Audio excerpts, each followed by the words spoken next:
An earlier lane closure on the exit slip road to Gatwick Airport at 9 has reopened. I'm Hannah Cox. Just Talk with 28-day matured conversation. Across the UK, have you got the guts for talk? The home of common sense. This is Talk. Good morning, welcome back to the show. 11:28 is the time. Let's get straight to your calls. 0344 499 1000. Some of your messages and texts and tweets as well. First of all, let's go to Adit, who is in Golders Green. Hello, Adit, what do you want to say? Thanks for having me, Julia. I think residents are nervous, they're shaking, and the goal of the terrorists have been met. You know, they wanted to intimidate us. We are scared. My wife this morning is asking, should we send our child to school or not? I mean, that's the kind of scenario that we are all facing. And it's a byproduct of, what the polity of the day, both mainstream parties in the UK have shown, they've given disproportionate amount of patronage to Muslim politics in the UK, and this is the byproduct of that. When you stand there and you patronize, Free Palestine rallies, and you patronize Muslim politics in the UK, this was always going to be happening. So the writing was there for us in the war. We just missed it. And now as a consequence, you will have the Keir Starmers and the various politicians that coming saying that, we are very sorry about this, and yet they will go on and, provide 40 million pounds of, security to mosques, whereas other communities will continue to suffer the wrath of Muslim politics. We know that the British taxpayer also, the government also funds the community trust, that does the work for the Jewish community. I don't want a tax on any, on any religion, Muslim or Jewish, religious or charity, any or buildings or any. I don't want a tax on anyone, but it does seem to me that we've imported a lot of this problem. But we often have people will say, if Israel wasn't doing what Israel was doing in the Middle East, we often seem to see that justification, don't we?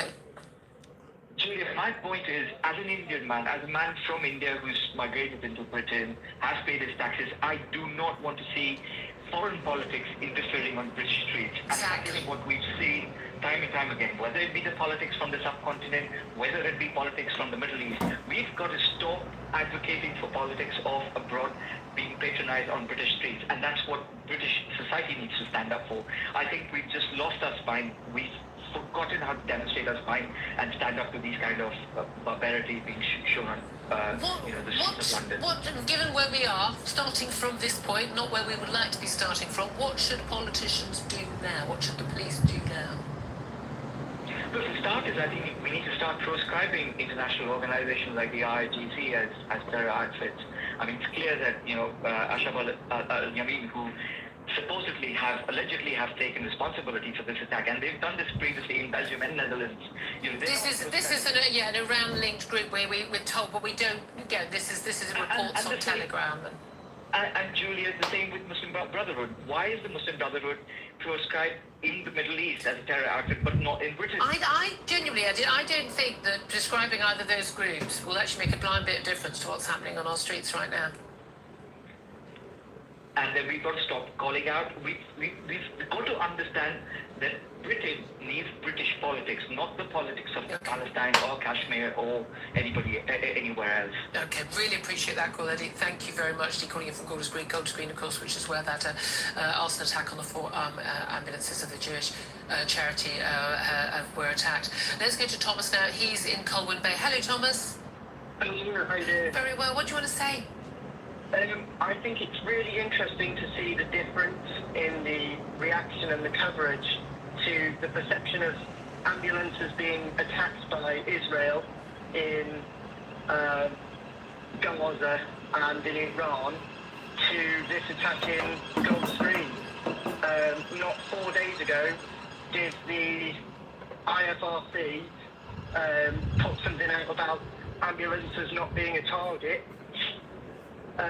Nothing from the British Red Cross, nothing from the ICRC, the International Committee of the Red Cross, Amnesty International. Wait a second, you're saying the international charities, they make it really clear that ambulance shouldn't be a target in Gaza, Iran or elsewhere. Healthcare should absolutely not be a target. But you're saying they haven't. I'm guessing they didn't expect this to happen in their defence. The International has put a post out saying that It's appalling, this attack. Where's everybody else's response? Why is it important? Why is it important in Gaza and in Iran, but not here? The two-tier response and the holding of different standards. Thomas, thank you for that. Let's get to some of your texts and tweets. Also, Marcus said, if this happened in Israel, it would be considered a terrorist attack. Stop playing around with silly words and call it what it is, terrorism. Stephen says simply, remember Kristallnacht. I mean, yeah, absolutely, this is what it's about. Kat says it's truly despicable, this as an attack. This follows years of media distortion and lies led by the BBC and over 2 years of marches calling for the destruction of Israel. All of those lies have demonised Israel and normalised hostility towards Jews. Kat, you've explained that rather better than pretty much any politician. And that is what happens. I mean, these things have nothing to do with each other, sort of, but they do, you know. John says, has the Prime Minister blamed the far right for this yet? You know, God, but they've got their fingers crossed, haven't they? They're really hoping it will be. Eileen says, I wish Starmer would learn that appeasement never works. Flo says, blah, blah, blah. He's allowed the virus of anti-Semitism to spread. It's off the kiss. Starmer called the attack deeply shocking.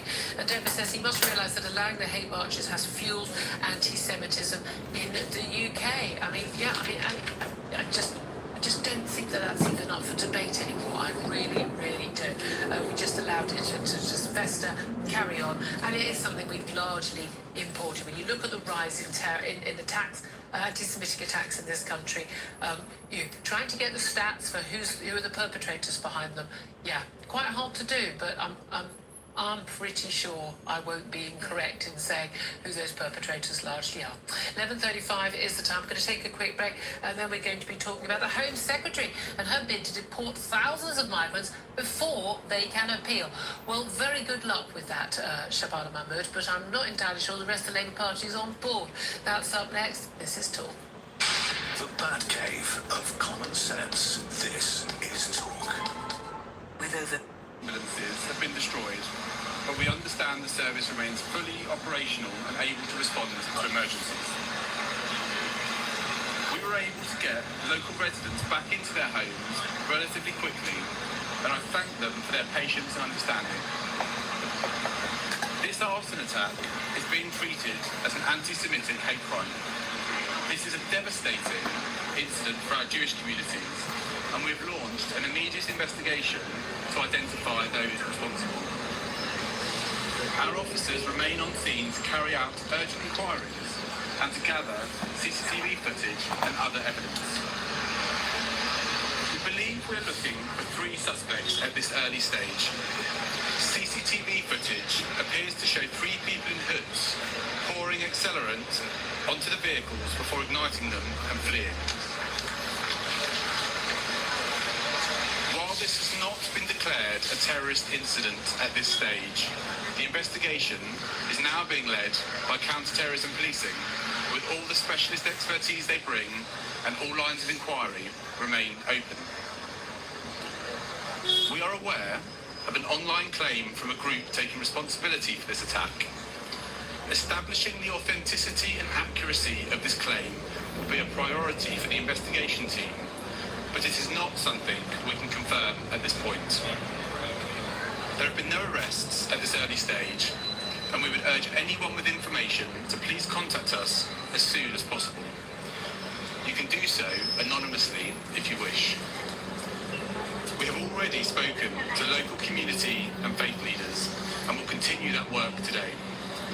A specific policing plan focused on key community locations across the area is underway, and will continue beyond the coming days as we move towards Passover in early April. This attack comes at a time when fears are already heightened given global events and recent attacks targeting Jewish communities in other parts of Europe. The Met Police stands shoulder to shoulder with our partners and communities. Together, we take a zero-tolerance approach to hate crime. We are stepping up our support to Jewish communities across London to engage, offer reassurance and take practical action to protect people and property.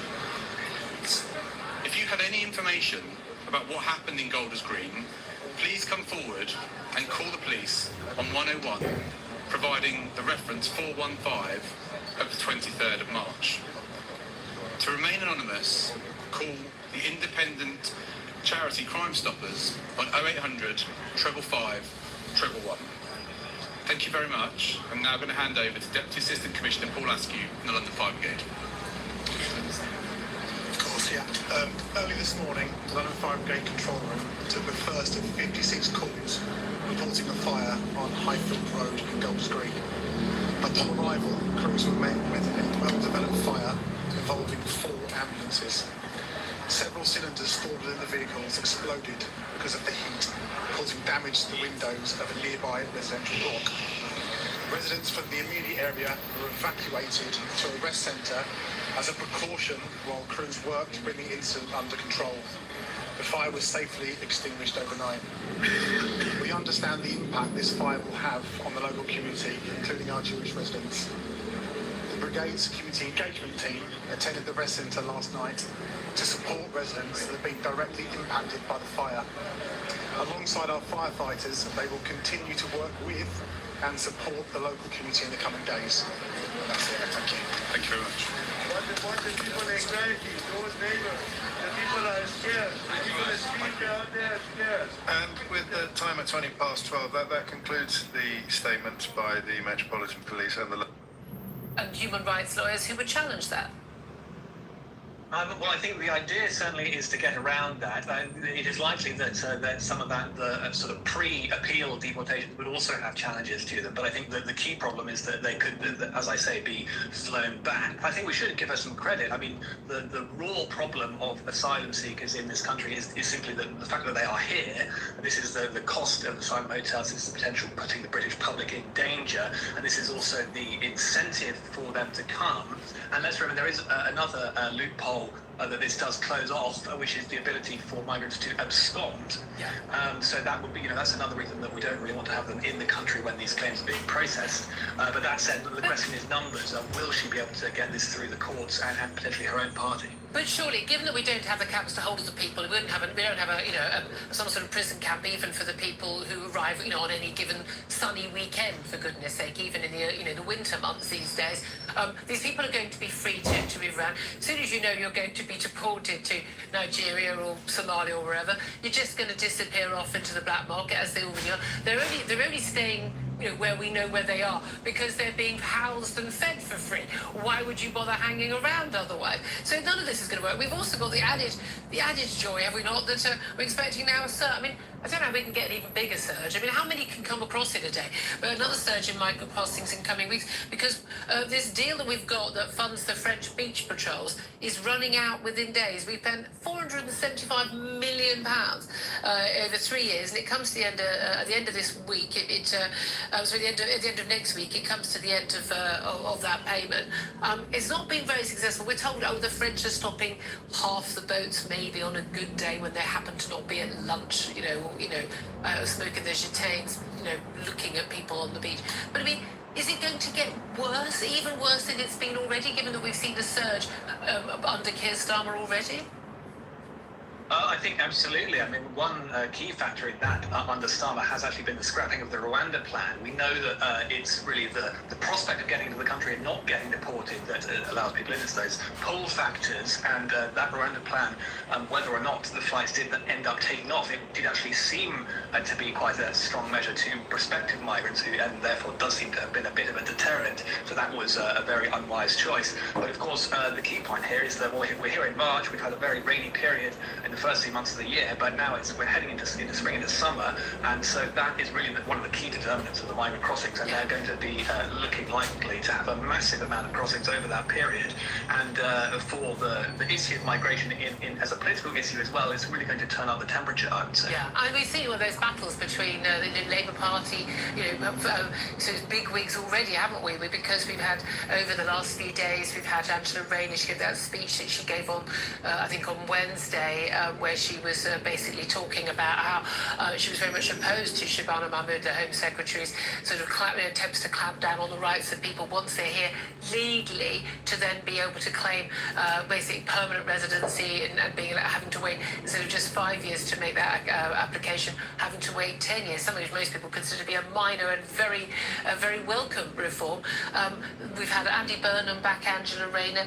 This has definitely become an issue there. And again, this does also tie in, does it not? Because a huge number of the people who are coming from abroad, the largest number are coming from Pakistan, from Nigeria as well. We are talking about largely Muslim countries, and it is absolutely fascinating how much these always stories tie in. We talk about the anti-Semitic attack on the ambulances in Golders Green. We've got the issues with Iran and Iranian extremism on our streets and the threat there, and of course this issue over Britain's foreign policy and local policies being basically decided by a fear of losing, quote, the Muslim vote, unquote. What do you make of all of that?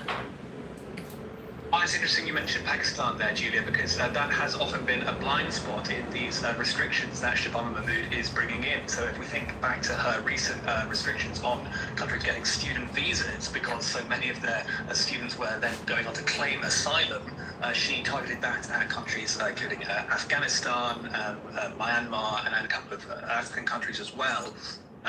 Where there was a high rate of this abuse, but the country with the highest rate or certainly the highest absolute number claiming of students going on to claim asylum is Pakistan, and that was not flagged for that list. And once again, in this case of countries to which migrants could be deported before having heard their appeal, Pakistan is not on that list, it seems. And again, that's a country where we have seen a lot of asylum seekers, and there's actually no war going on in Pakistan, so it's not quite sure. Yeah, well, yeah, I mean, absolutely bizarre. What do you make also?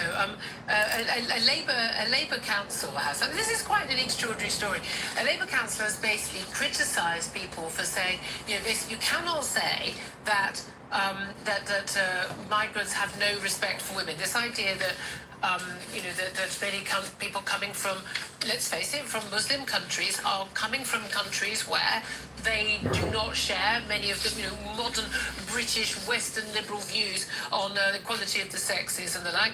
And this is Liverpool City Council. They've issued an online mythbuster addressing asylum and immigration, saying blaming foreign cultures for violence against women and girls reinforces harmful stereotypes. There is no causal link between asylum seeker populations and increased level of violence against women and girls, and it's wrong to claim that migrants come from cultures that don't respect women. What do you say about that?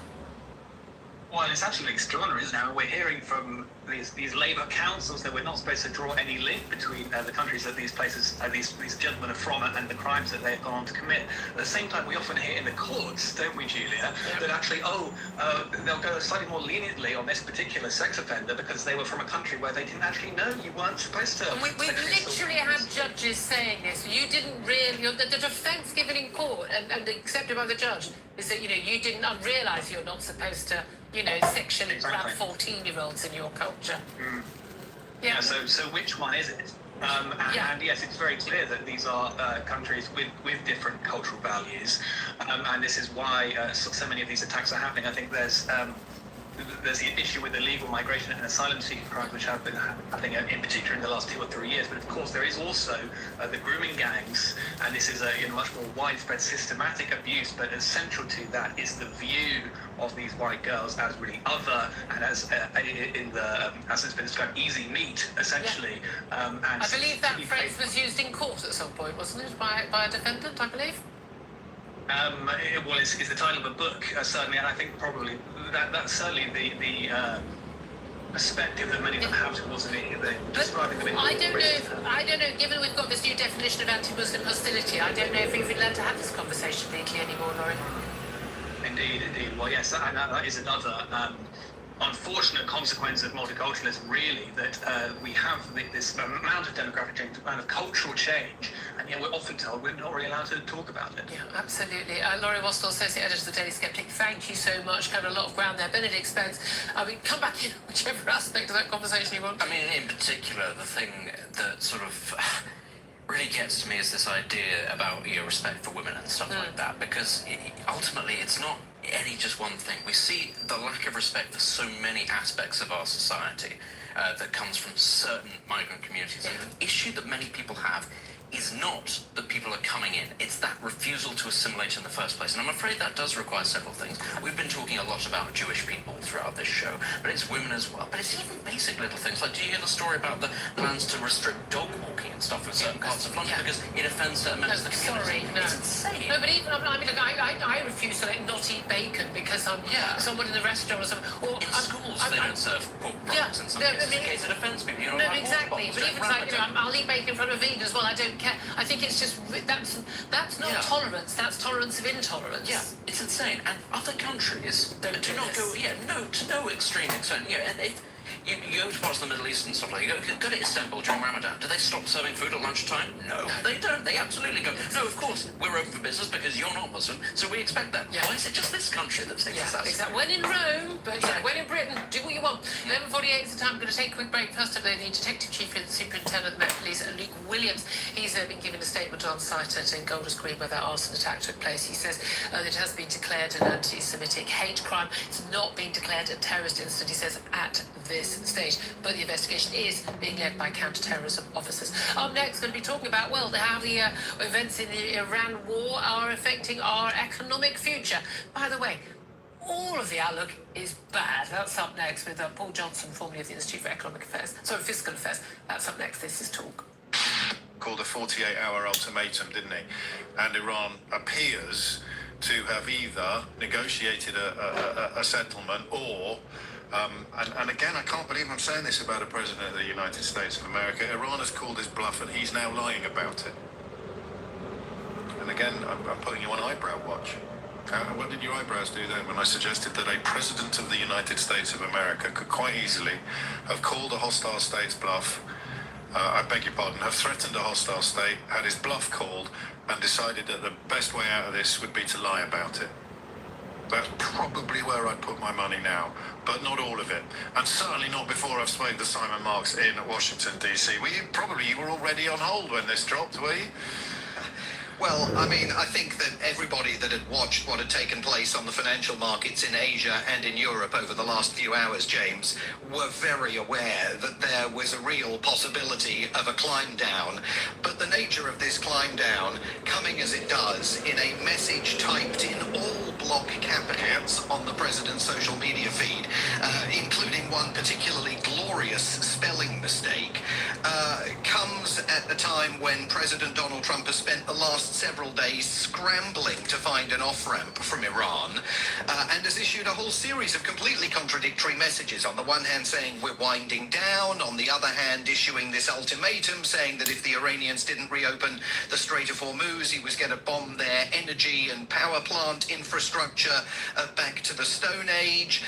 Then, of course, the president saying to a reporter over the weekend, I may have a plan or I may not have a plan, when he was asked about ground troops, but that phrase immediately became a motto inadvertently for the whole of Operation Epic Fury. Now the climb down, the Tucko moment, the Trump always chickens out moment.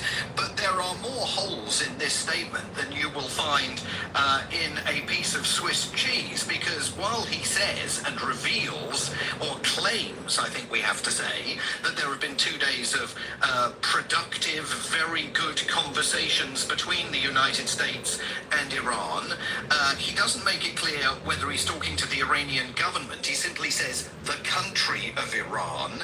He also doesn't make it clear if these are direct talks or whether, like the abandoned talks in Geneva, they were going through third parties.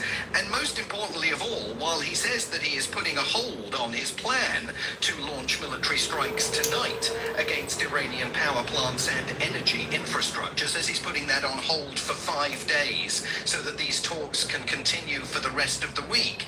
He makes no reference in this social media message to the Strait of Hormuz, which was, of course, the fundamental issue that his threat to bomb the power plants was supposed to deal with. He was calling on the Iranians to reopen the Strait of Hormuz, or he would start bombing their energy and power facilities. We don't know anything about whether the Iranians have agreed to do anything with regard to that strategic waterway from this message. So far more questions than answers. And I think the timing of this, coming as it did, just after 7 o'clock in the morning here on the East Coast, as Americans were pouring themselves a bowl of cornflakes, certainly at least here on the eastern seaboard, a couple of hours before the financial markets were about to open in New York. I think it tells you everything about the urgency with which the president wanted to avoid a set of circumstances in which the markets were going to plunge and the oil price once again was going to soar. Well, the markets have responded as they always do, because they, for reasons I don't fully understand, they can't deploy the sort of skepticism and cynicism that you and I now do whenever Donald Trump speaks. They have to respond to what he has most recently said, and those prices came down fairly swiftly. So some started creeping back up again, presumably as people start betting on the likelihood of a reverse ferret or an Iranian denial or even a Donald Trump sort of U-turn on the issue. So we'll watch that with interest.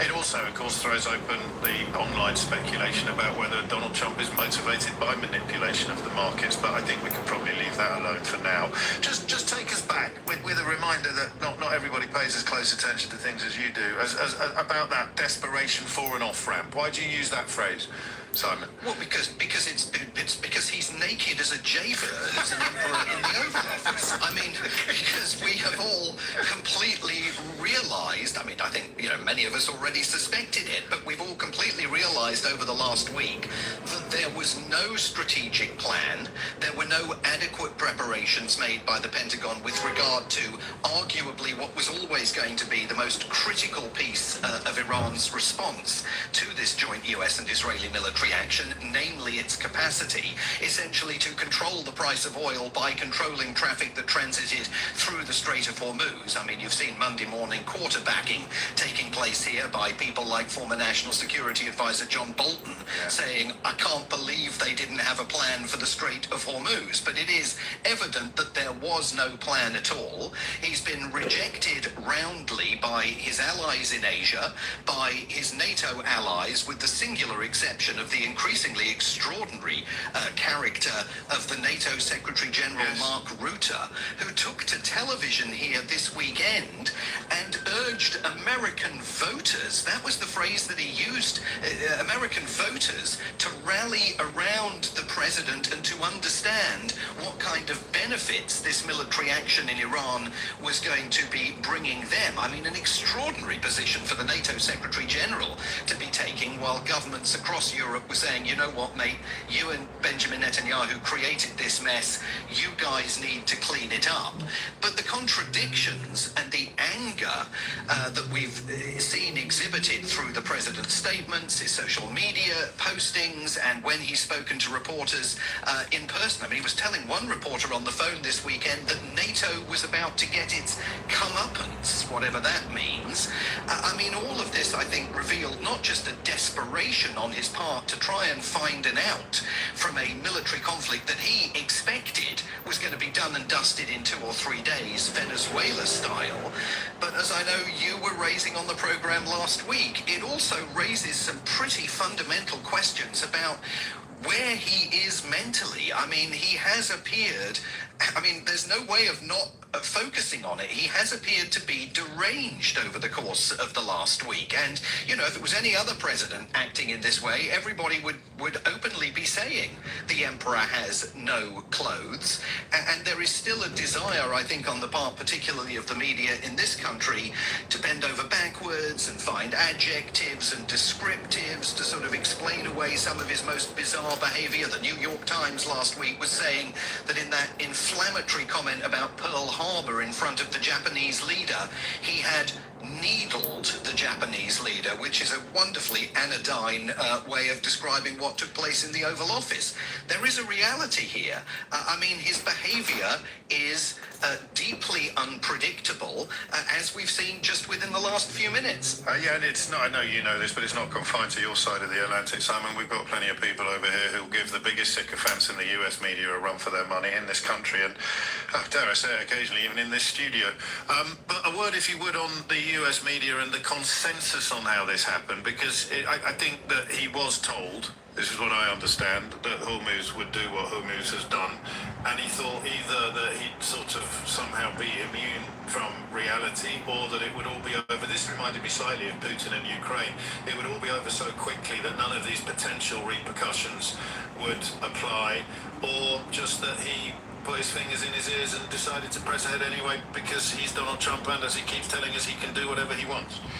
But this is what happens, James, when you create a government and you fill it totally with sycophantic loyalists. There is no one in the room who puts their hand up and says, Mr. President, before we do this, could we just have a chat about the possible various outcomes here? I mean, we do know that Vice President J.D. Vance briefly counselled against this military adventurism. It's very unclear Thanks what for position joining my live, General guys. Dan Raisin Kane, Let me know as where Donald Trump you're likes to call him, watching the chairman from. of the Joint Chiefs of Staff took. But when you see, you know, these sycophants like Pete Hegseth, the Secretary of War, as the President styles him, and various others within his entourage, you can see that there is no one there. Mike Waltz, the now US Ambassador to the United Nations, the former National Security Advisor, fully aligned behind Donald Trump's strategy this weekend. Scott Bessent, the Treasury Secretary, imagine being in his shoes, having to deal with the roiling nature of the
Tony Sky 1.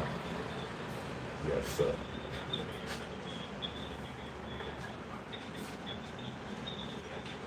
Brilliant. Okay, so thank you very much. Get back to me whenever you can. Okay, thank you. Bye-bye. Bye.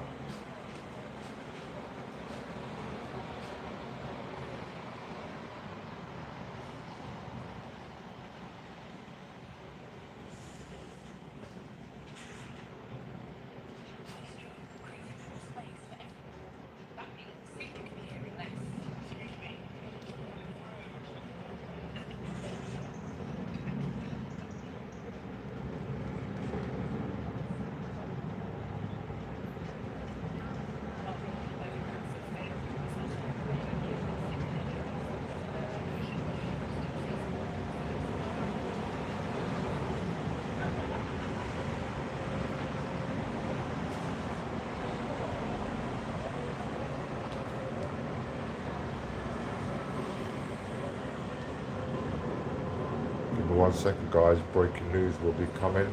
London news, London politics. It's got a slight technical issue, so thank you for joining me, guys. It will be getting extremely busy outside, as in Pedestrians. We will be bringing you the latest news here, courtesy of London's most popular radio stations. Just restarting my other phone to hopefully get my audio back. So in 10 seconds we will be streaming the latest news from London. That they've been having very deep and meaningful conversations.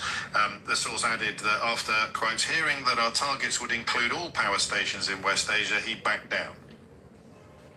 Now, we can't look away from that, neither would I want to look away from this. But I find myself, should you care, in a bit of a pickle.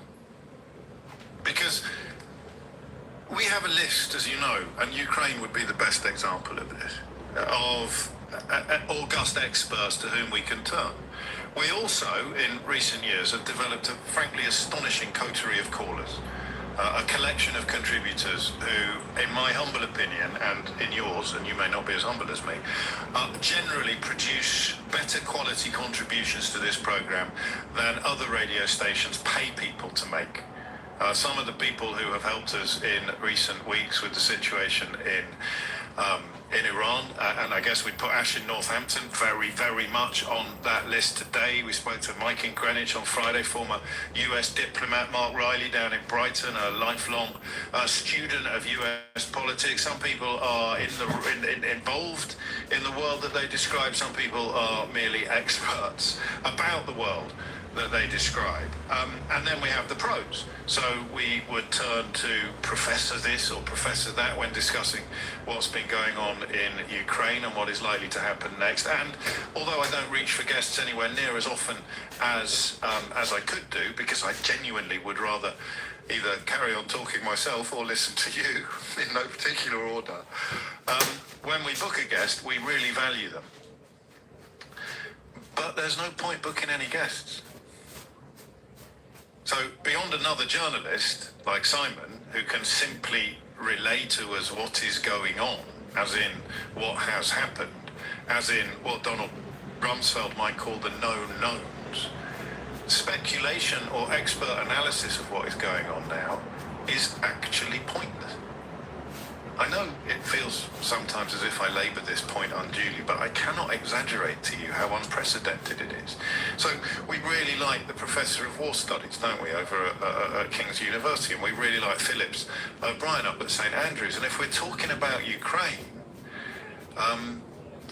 I wasn't thinking of Lawrence Friedman. We really like him as well. I was thinking of Anthony King, but I can't remember where he struts his academic stuff. And we have a small but brilliant contacts book on this programme of people who are incredibly helpful. But I think they'd be the first to admit that they can't make head nor tail of this because it could be the opposite in 10 seconds' time of what it was 10 seconds ago. So Donald Trump says, and the pickle that I'm in is that sometimes when there's no obvious phone-in to be had, I can entertain you and illuminate you with my own attempts at analysing what's going on and then enlist a couple of experts to help. But you can't do that here because you cannot be an expert on Donald Trump's current position. Nobody can be even Donald Trump doesn't know what Donald Trump is talking about. So how on earth can you book someone now to come on and talk about what Donald Trump is talking about? Because Donald Trump doesn't know what Donald Trump is talking about.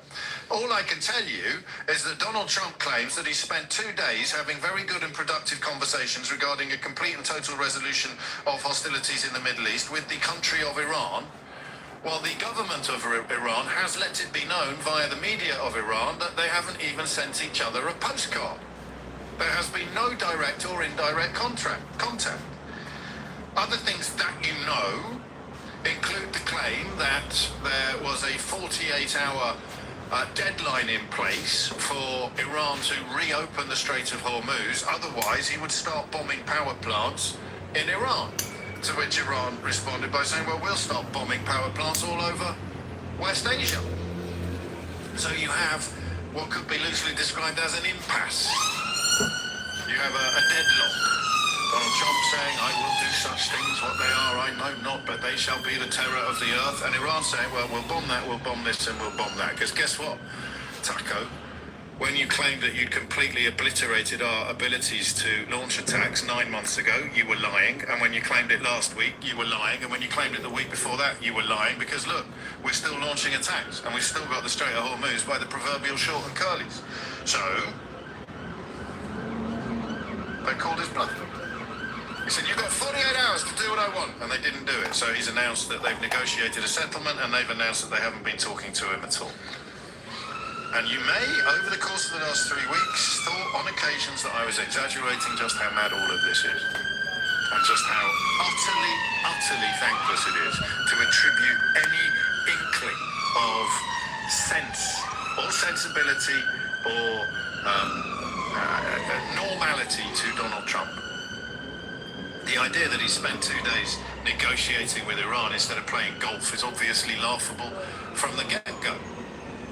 But if you thought I was exaggerating about how unutterably bonkers this whole thing is, this man is, was it the beginning of last week or the beginning of the week before that we went in on deranged liar? Why does everybody else insist on pretending that he's not a deranged liar? The only way you can report on this stuff is by acknowledging the derangement and the lies. He is a deranged liar.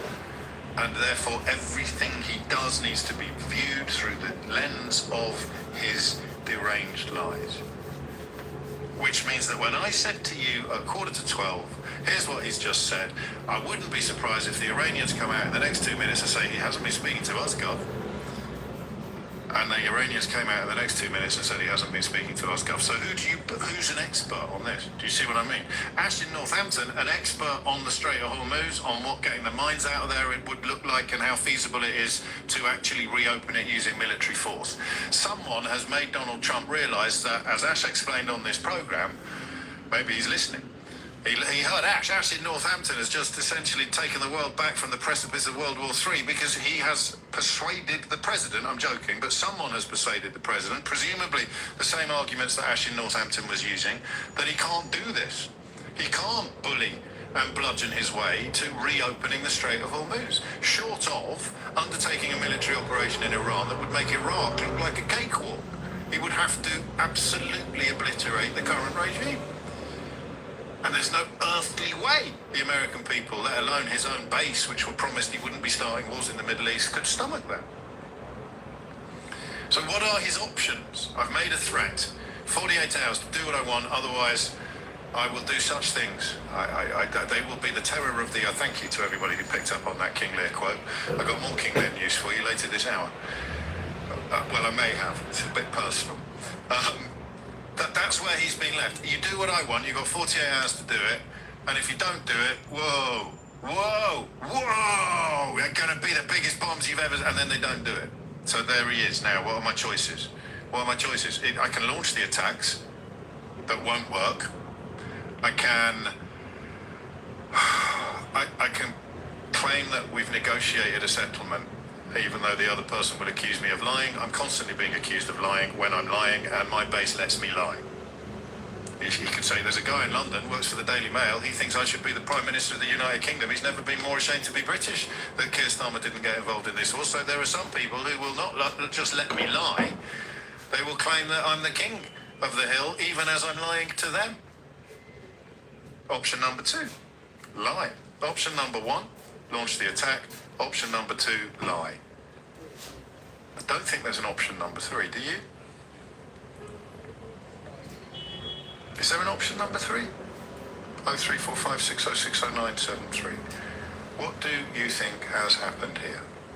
Working on the premise that, and probably foolishly, but nonetheless, perhaps we have no choice, we work on the premise that the current state of affairs will stay in place for the rest of the hour, or at least until 12:45, when Henry Riley gets here with Riley's Reform Roundup.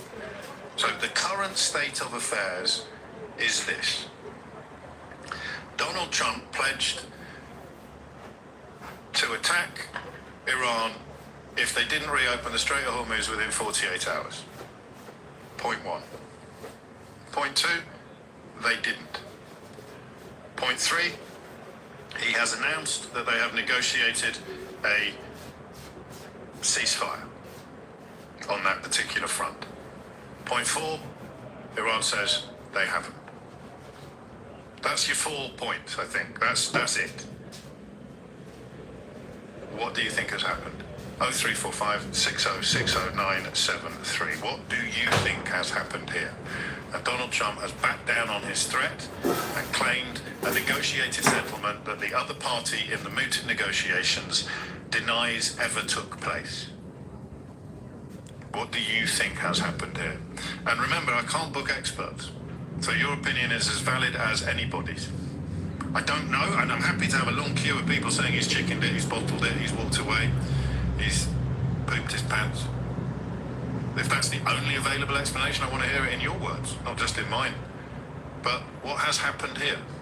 Justify or explain the miscalculation. How could somebody as powerful as this has ended up with so much egg on his face?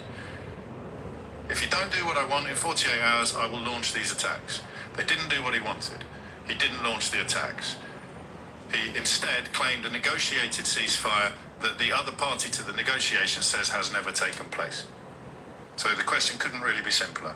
What do you think has happened? And I tell you what, if I was Keir Starmer, I would be, well, if I was Keir Starmer's head of communications, I would be looking very seriously at the claim that Keir Starmer's talked him out of it and talked him down. But I don't know. What do you think? Remember, there's no experts on this. No one can tell you. All we can do is speculate. And we can do it together. Here are the numbers now. You will get through. 03456060973. Who's going to be first to deploy Occam's razor? Because the simplest explanation is usually the correct one. What has happened here? How has this... make some sense of this almighty mess if you think you can. It's 12:17.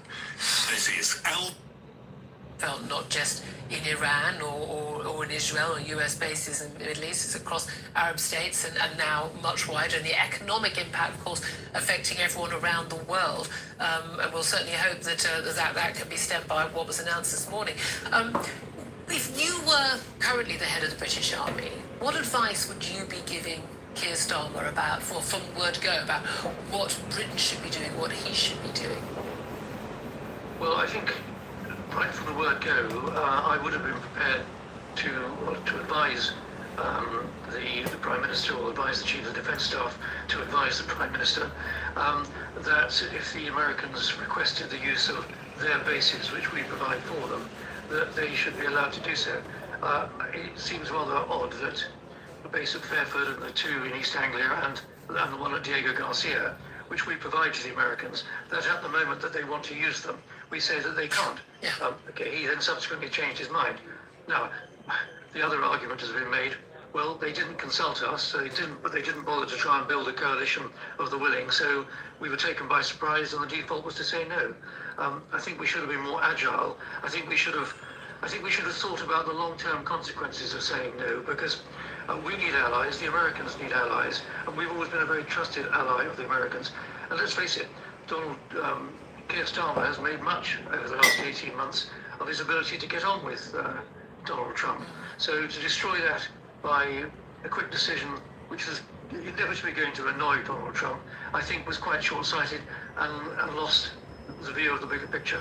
I realise as a military man you don't normally do politics, but can I ask you, are you concerned, as many have expressed, that British military and tactical and diplomatic decisions are now often being made based on concerns about particular communities and how they vote in this country? Whether we've seen the last general election, we saw those 5 MPs for Gaza, we saw the Gorton and Denton by-election and votes going with the Muslim community there, managed to go to the Green Party on the issue of Gaza and international politics. Are you concerned at all that Britain's foreign policy, and therefore by definition its defence policy, is being changed by just the influence of particular communities in Britain? Well, I am concerned. If this is true, it is deeply upsetting or deeply concerning. I think what our leaders should do is work out what is in the national interest and take policy decisions based on the national interest and not their own narrow electoral calculations about saying this or saying that, doing this or doing that, will actually what effect that will have on their chances of winning an election or staying in government. So I think what statesmen need to do is work out what is in the national interest and take decisions and base policy on the national interest and try and take a medium to long-term view rather than just short-term politically electoral decision making. Are you saying that Keir Starmer is not a statesman? Well, I think it's not really for me to say. Donald Trump has said he's not a Winston Churchill. Winston Churchill was certainly a statesman, but then equally Donald Trump was not a President Roosevelt. He was a statesman. This is I true.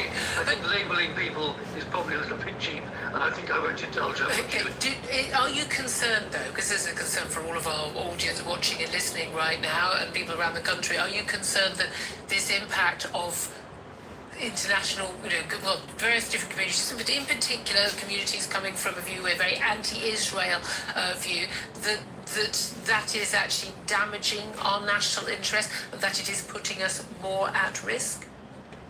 Well, I think everything that happens in the world these days tends to be interlinked. There is a school of thought which is quite possibly correct, that the 4 Jewish ambulances that were set fire overnight was a result of some Iranian intervention, or at least an Iranian sympathizer that took action, or group that took action like that. So I think we have to accept that many events across the world are interrelated, and the linkages are probably there. Okay, really good to talk to you. Always great to get your thoughts and your expertise. Lord Dannett, former head of the British Army there, Richard Dannett. Thank you for that. Benedict Spence, interesting there. That chuckle on that pause was a bit of a giveaway about the statement question to him about Keir Starmer. But interesting talking about, the concern about, British politicians need to act in our national interest. Yeah. I remember doing this at A-level, history A-level, and it was just about, British history, who's our ally in Europe? No, we've always gone for the balance of power in Europe. We kind of support whoever is sort of, under attack. We've had interest around the world. We were a great empire once, and we have, whether people like it or not, we can't be isolationist. We have fingers in pies everywhere around the world. We do, and I think that acting in British interests is something that has been lost sight of by a collective of people, and it's not fair to just put the blame on Keir Starmer because he is simply a product of this school of thought, which is the Prime Minister. In the post-imperial age, The buck ends Britain here. has to still continue to act as though it is representing and acting for people around the world. It can't do that, though. It can't if it doesn't look after itself first. That's the only reason Britain became an empire, because it was strong and powerful. Until you get those basics, fundamentals right, you can't be everything. Had reliable and cheap and affordable energy sources. Energy, industry, a strong military, rule of law. Those all They come all back down. to... They all come downstream of coal, basically. But that's the thing. Until you have those basic building blocks there and a rigid system, a robust system, actually you can't be everything to everybody. The United States can do it up to a point because it has those things. China increasingly is flexing its muscles because it has those things. We don't. And until we get to that point, it's no point. I just think we're all very relieved that Ed Miliband, the Energy Secretary, is going to be at this meeting, this COPA meeting today about our future. I mean, genuinely, He's the problem, not the solution. That's the biggest It's issue. incredibly depressing that a man who was soundly rejected by the British. Go back to what I was saying about us not really living in a democracy. The British public had the option of Ed Miliband. They said no, and yet he's been foisted back on us, and he is in charge of the very building block. But this is the key thing. You think, he's only energy secretary. No.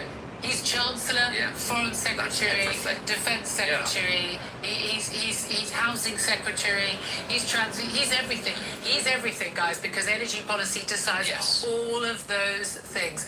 It is as simple as that. And at the end of the day, we are paying an absolute fortune to get our oil and the gas from the North Sea, but we're paying Norway for it, and the Norwegian government is taking all those tax receipts and getting all that money and getting all those jobs, and we're not. And because we've got this brilliant policy, we're going to import all the fossil fuels that we still need and will need for many decades, rather than getting out of the ground near us.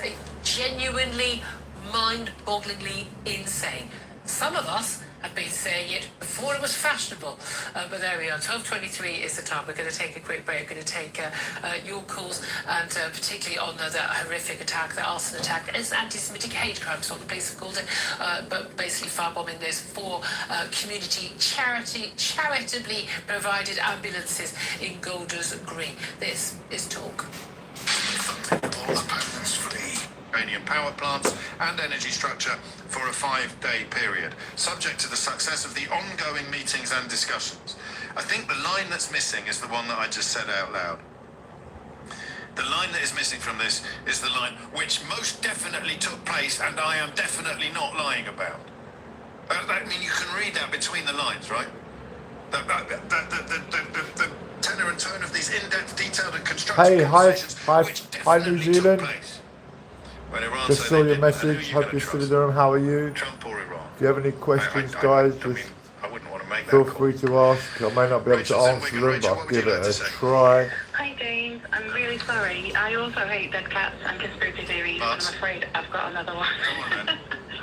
I was trying to think of why on earth a person would say they were in negotiations for a ceasefire or in ceasefire while they negotiate if they are not. And I've come up with an idea. Essentially, could Trump be doing this so that he can, so for example, if he says, I'm in negotiations with Iran, we're not going to hit them, and then Iran hits the US or send up a missile. Well, that's not going to happen. They're acting in bad faith, you see. If Iran now strikes anything, they're acting in bad faith because the US has told everybody that they're in talks, they're in ceasefire, so then his retaliation to that seems justified to the world, or more justified than it would be otherwise. Yeah, I mean, do you know what you're doing? You're making a mistake I made until about 3 months ago. Thinking he's clever. Well, applying logic, bringing in some semblance of logic when trying to unravel. Constitution to its core, and the royalty from Talk is your front row seat. Never miss a moment of the Crown in crisis. Subscribe to the royalty from Talk on the app or wherever you get your podcasts. Thanks, Lynn.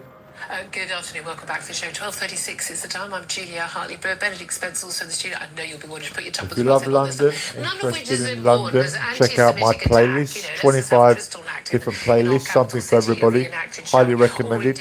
Money back guarantee. According to Donald Trump, although it does appear the Iranians aren't saying the same thing, may see the end of this possibility of this conflict ending in the Middle East. But yeah, you know what? This other stuff does matter, and I do want to talk about the general madness in our country. And if you ask me, actually, the fact that we've got the madness of the horror of this attack on this Jewish charity set of ambulances is actually bizarrely linked to the woke madness we've been under, where basically common sense and decency have just been thrown by the wayside. Factual evidence, things like that, thrown by the wayside in the wake of woke ideology, which says, for instance, that Israel is always bad and Jews are at the top of the pile, but also that somehow Muslims are the bottom pile, and of course any ethnic minority and anyone who says they are LGBTQAI plus or whatever the latest acronym is. And I want to talk about all of this right now with Amy Gallagher. She's a former NHS nurse. She worked at the Tavistock course famously, where those where children were getting those puberty blockers, but she's also now a commentator on the New Culture Forum. Very good afternoon to you, Amy. Good afternoon, Julia. I so much want to talk to you about. Let's start, though, with Macmillan Cancer. Macmillan Cancer Support is a wonderful charity, at least I thought it was. Easy. With Vauxhall, proud partner of TGB. benefits and getting work, and it's really important work. They have announced extraordinarily, because apparently they're a bit short of cash, they're going to prioritise access to their welfare advice for gay, transgender and ethnic minority cancer patients, and also those with existing By the way, health Lynn, to problems, get monetised, as opposed to if I had anyone 700 else. people in my room watching for 1 hour right now, I would get monetised again. Or 350 people watching for Get you in line. Now, I've pointed out on social media 2 hours, that I'm obviously praying I'd get monetised today. who are being treated currently for cervical cancer right now, and hoping they are getting the help they need. But 2 viewers, I guess it all adds up. Extraordinary thing for a charity As to announce. Tesco's supermarket says, always say, every little helps. Yeah, it's such a shame to see Macmillan go down this route. I mean, well, one thing about cancer is that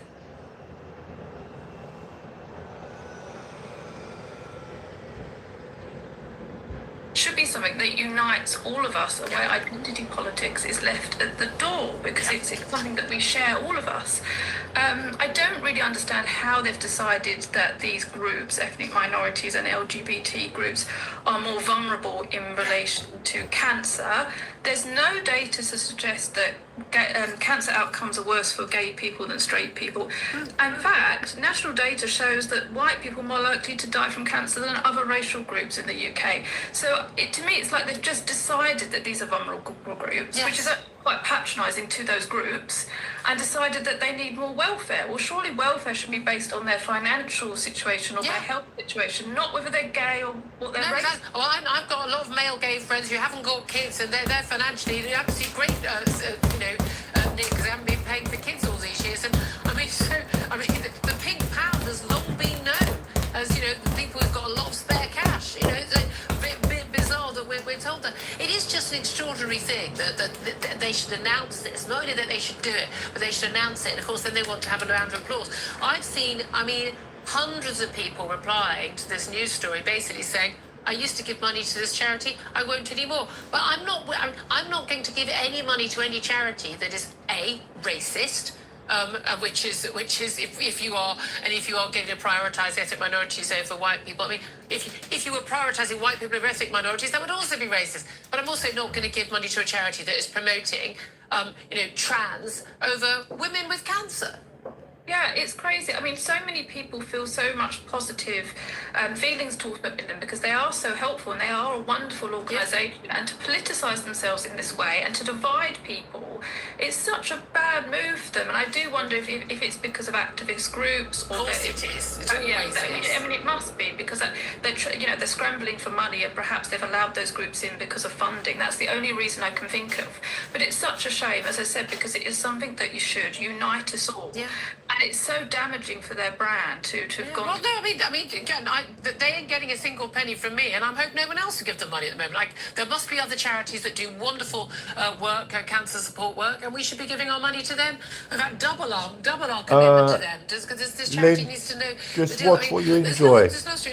I'm a bit confused But every about whether we minute should be angry about this. adds up. But basically, there's been a The big more you fuss watch, over a trans woman. the more it helps. They're a man. And we're doing us both a favour. You're getting the entertainment, and I'm getting the views. So big thanks for that. That would be amazing. And this is a man who's a human rights activist. I guarantee I've got a playlist that you'll enjoy. It's called Steph Richards. He's been handed the role of Parliamentary Engagement Officer for Endometriosis South Coast. He's also the Chief Executive of a trans campaign group, Translucent. But basically, he's going to be doing this work for the charity. And a award-winning female novelist, Amanda Craig, she has said, "Look, this is absolutely ridiculous." She said, "This is like having a white person speaking on behalf of black people, and it's totally inappropriate. It's discordant and wrong." The Endometriosis South Coast have said that it's scientifically inaccurate to claim that only women experience endometriosis. They say it also affects trans, non-binary, and intersex people. But thank you. Endometriosis it relates to the uterus lining. And the only people who have uteruses are quiz time. Amy Gallagher is a former nurse. Who has a uterus and who doesn't? Yeah, of course, it's only women that are affected by this condition. I mean, as a nurse, I've treated quite a few women with endometriosis, and they will say to you, you know, I've had symptoms of this condition for a long time, and it wasn't diagnosed. I didn't get the final diagnosis of endometritis until I had further investigations, and they often say that they felt that there was a sexism involved and that their symptoms weren't taken seriously because they are Just a bit whingy-moany. yeah, there's female symptoms that, you know, related to menstrual cycle and infertility and so forth, and they felt that they were just fobbed off. So there already is an existing sexism around this condition. So to add insult to injury, the idea that the representative for women with this condition would be a man who feels that being a woman is just putting a dress on, therefore undermining the whole biology of women that suffer from this condition, is a further insult, because it just adds to the sexism on top of that. If he's a great communicator and he knows his stuff, I wouldn't have an issue. I wouldn't have a problem with a male doctor, you know, providing a cure for this. I don't see why it needs to necessarily be a woman. I mean, does it need to be someone who's suffered endometriosis who's representing? I would argue it just needs to be someone who can do the job. But it's the fact that he, and again, the whole way through the copy, they refer to this person as she. Steph Richards may have a gender recognition certificate or not, I have no idea, but he is a man. When you're born a man, you'll stay a man forever. But the fact that they're saying nonsense things like that trans, non-binary, and intersex people can suffer from this. I mean, a trans person, well, yes, if you identify as trans but you're born as a woman, yes, you may suffer from this. Non-binary, not a thing, because everyone is binary. And intersex people, that's a very, very tiny group of people, and that would be because, you know, you're basically a woman and you've got a uterus. I mean, we are in mad territory. I agree with you. I don't have any concerns about a man. Let's see what this channel is saying.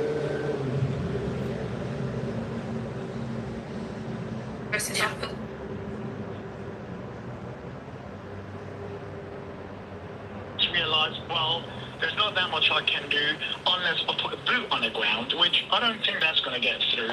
And at the same time, you could be lying. And also, look at the Iranian side, the fast news, which is the propaganda media for the government. You know, they have to answer to revolutionary guards as well. So they're not really. Well, go on then, because you're in a much more qualified position than I am. I'm going to order you. I'm going to insist that you tell me who you trust more in this very specific moment. Donald Trump says, "Do this in 48 hours, or we'll bomb that," and they don't. They don't accept his threat. Or at least they haven't done the thing he said they had to do. Then he announces negotiations have secured a ceasefire. They say there have been no negotiations. Who do you believe? The propaganda outlet or the American president? I might be roasted on this, but I'll put my money on Donald Trump. You think he's telling the truth now? Yes. Right. So on Friday he said, there is no one to negotiate with. We've killed them all. And on Monday he said, we've been having negotiations for 2 days. So was he lying on Friday? I don't think he was lying. I think he just realized I cannot bomb. No, but did they have negotiations? Have there been negotiations between Donald Trump and the Iranian regime? I think it has happened. You do? I think it has happened, yes. Well, that makes I know the Iranian government, they never ever will tell you the truth. Well, let me introduce you to Donald Trump, Daniel. There is someone else who will never ever tell you the truth. That's why I'm intrigued by the question. I don't have to choose because I'm not on the radio with a blowhard presenter insisting that I pick a side in an almost impossible thing. But I mean, how on earth? I mean, they're both propaganda outlets. One's the president, one's a propaganda outlet. They're both proven liars. They've both got a completely...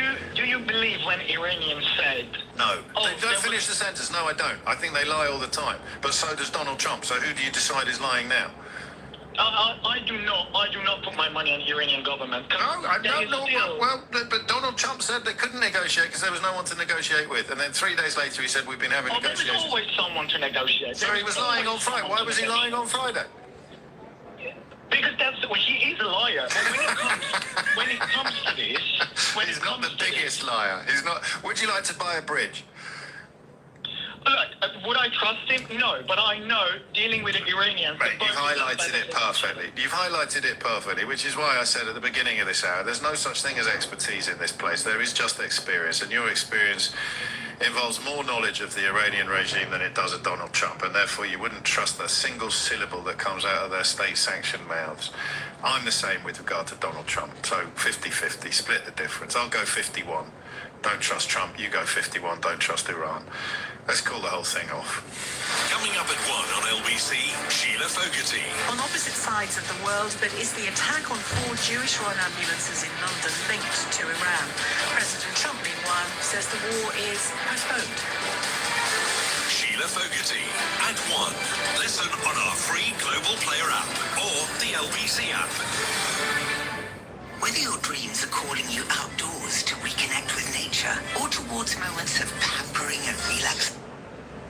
If you've got time, Liz Council, if you've got time to write that email, to read that email, attend any of those events, you ain't busy enough, you're not doing your job paid for by tax. Nobody's thinking about Nigel in this situation, though. He might be very anxious about having to meet members of Leeds City Council. Absolutely. I would be. Certainly the head of HR. Poor guy, why does he have to go through Exactly. 12:48 is the time. We're going, we've got to have a laugh at some point in the show. It's been a grim show otherwise. 12:48 is the time. 49, sorry, is the time. Up next, we are going to be talking about, here's some good news. It's a free-for-all for anyone committing crime now. What a surprise. As of today, if you do get sentenced to under a year in prison, you're not going to go to prison, you're going to get a suspended sentence. That's going to work out brilliantly, isn't it? We're going to be talking to former Solicitor General Robert Courts about that. This is Talk. Talk Nation, JHB on Talk. Is a lack of energy, focus, or a low mood? I tell you, I think New Zealand is a great country compared to the UK and the US. Oxytocin, stories, and the occasional sheep. What's the immigration and problems like in New Zealand, Lynn? New Zealand sounds like a fantastic place.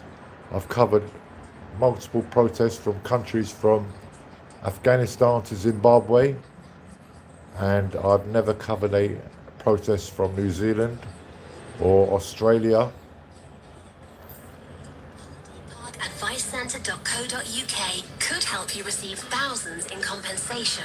Text ASSIST to 78900. That's a Signal, drive, talk, travel trouble. The M20 in Kent towards London, still blocked from junction 2 towards the M25 at 1 for Swanley. Long queues, a collision there. And queues anti-clock on the M25 away from Swanley, heading through towards the Dartford Tunnel. Still 2 lanes out there, a 2-lorry collision being recovered. On the clockwise M25, a lane's out on the off-slip to Lakeside. At 30, there's a broken down lorry causing delays. And Merseyside, the M53... I will be breaking my fast. I fast for health reasons. So I lost 8 yesterday at 5 o'clock. I've got a nice English fry up to have, which I think I'll have at 1:30. Eggs, bacon, sausage, beans and toast. So if you're interested in that, hypoxia, look up, not hypoxia, look up autophagy. Not now, but when you've got time, just write down AUTOPHAGY. And not only do you eat less, your body recovers and heals itself. You shop less, you wash up less, you eat less, and you can afford to buy more organic produce, healthier produce, grass-fed meats, organic eggs, organic fruits and vegetables. I wish I would have done it as a child, but I've only been doing it for the last year, and literally it's an amazing. Fast 20 hours a day, once a week, 24 hours a day. At the beginning I thought I could never do that, but it just gets easier and easier.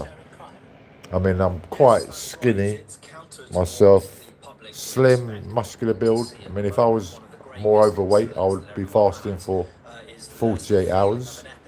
Anyway, here's back onto the news. Autophagy, AUTOPHAGY. Affected by it, and this runs utterly counter to what people want, which is to see that being tackled.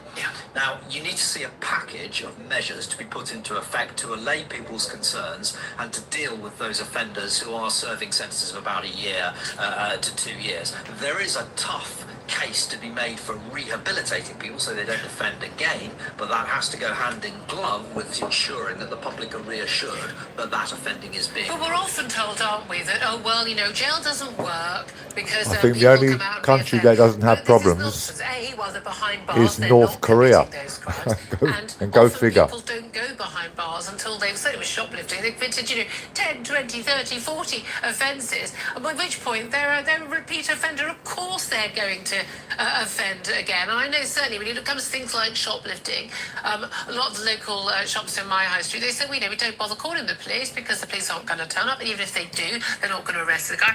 And the police basically are saying, you know, there's no point arresting him. I'll give you a quick view of the back of the property. Let's just have a little show you. Hang about. So this is the back of the property. There you can see in between the chimney there is a shard.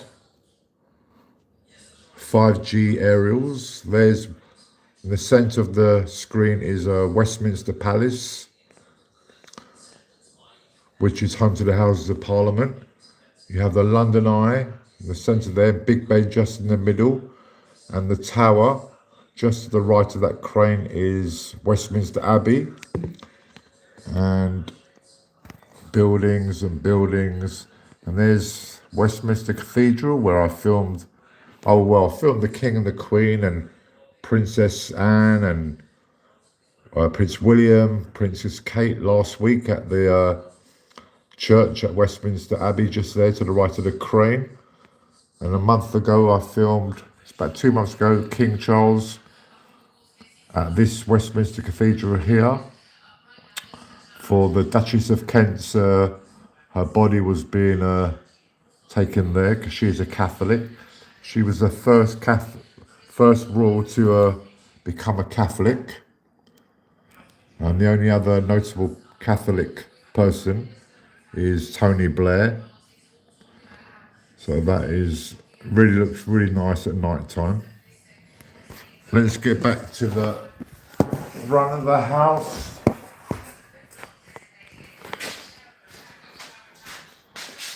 Got to clean up my kitchen.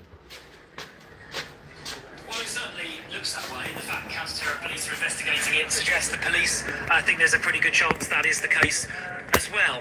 Look, I think we need more than words now. We've heard words so many times after hateful anti-Semitic attacks in the past. And of course, this comes on top of the appalling Islamist murder at the Heaton Park Synagogue in Manchester just a couple of months ago.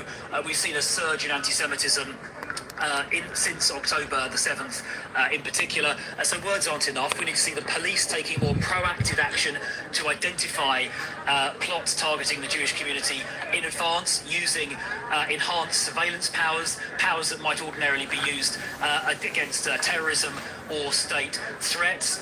In addition to that, we need to see a lot more robust policing of the marches in London, where calls for jihad and intifada, I think, risk inflaming anti-Semitic. And there was one just yesterday that was on this street here.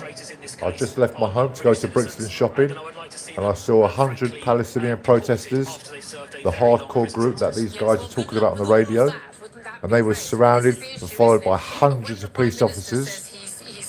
It was a bit of a standoff. I uploaded that video to my YouTube channel. That was uploaded yesterday. And when I went to Brixton, I saw a white man who sounded like a black man singing reggae songs. So that's uploaded to my YouTube channel. Really amazing guy. Yeah, it was a crazy day yesterday. These are the marches they're talking about. And on Saturday, there was 10,000 of the normal protesters, Palestinian protesters, and hardly any police.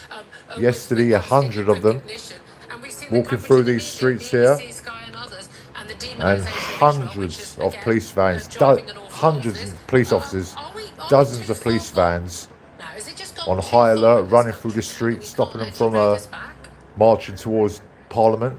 No, I think it can be be contained if the government is prepared to take robust action. And that means, for example, if people in the UK who are not British citizens express anti-Semitism or support for violence or terrorism, they should be deported. We need to have zero tolerance for anti-Semitism. When people do things like what happened here last night, they need to serve a very, very long time in prison.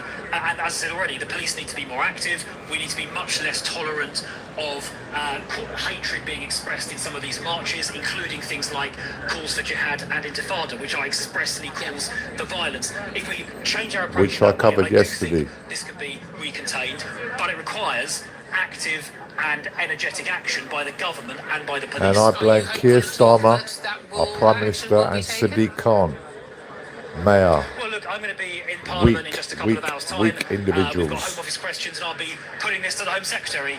She is obviously in charge of policing, counter-terrorism, and I will be putting these points to her and pressing her to make sure this does happen as quickly as possible. Okay, really good for you to join us. Shadow Home Secretary there, Chris Philp, joining us live from Golders Green, obviously where they had that attack on those that ambulance station. Benedict Spence still with me. Just give a reaction to that. I mean, I agree with an awful lot of what he said. Apart from that, I'm just not hopeful this government is going to take the action that we know needs to be taken and should have been taken already. Yeah, neither am I, but also I'm going to say that this has partly been vested on the watch of the Conservative Party as well, which I go back to what I said earlier about the democracy of this country, people not wanting mass migration and people coming in with these kind of views. On their watch, millions of people have come to this country who have these anti-Semitic views. And we have imported a lot of that. The Tory party needs to take responsibility for that, even if it's saying the right things now. It needs to own up to it. And as you look at, we talked about it earlier about the Muslim population in this country, and we don't know who's the perpetrator of this, but 50% of the Muslim population of this country was not born in this country and have come from countries largely in the Middle East, Pakistan, where anti-Semitism is very, it's just completely the norm. Taught in schools. Yeah, exactly. It's just bizarre. Big thanks to Benedict Spence. Ian Collins up next after the latest headlines. This is Talk.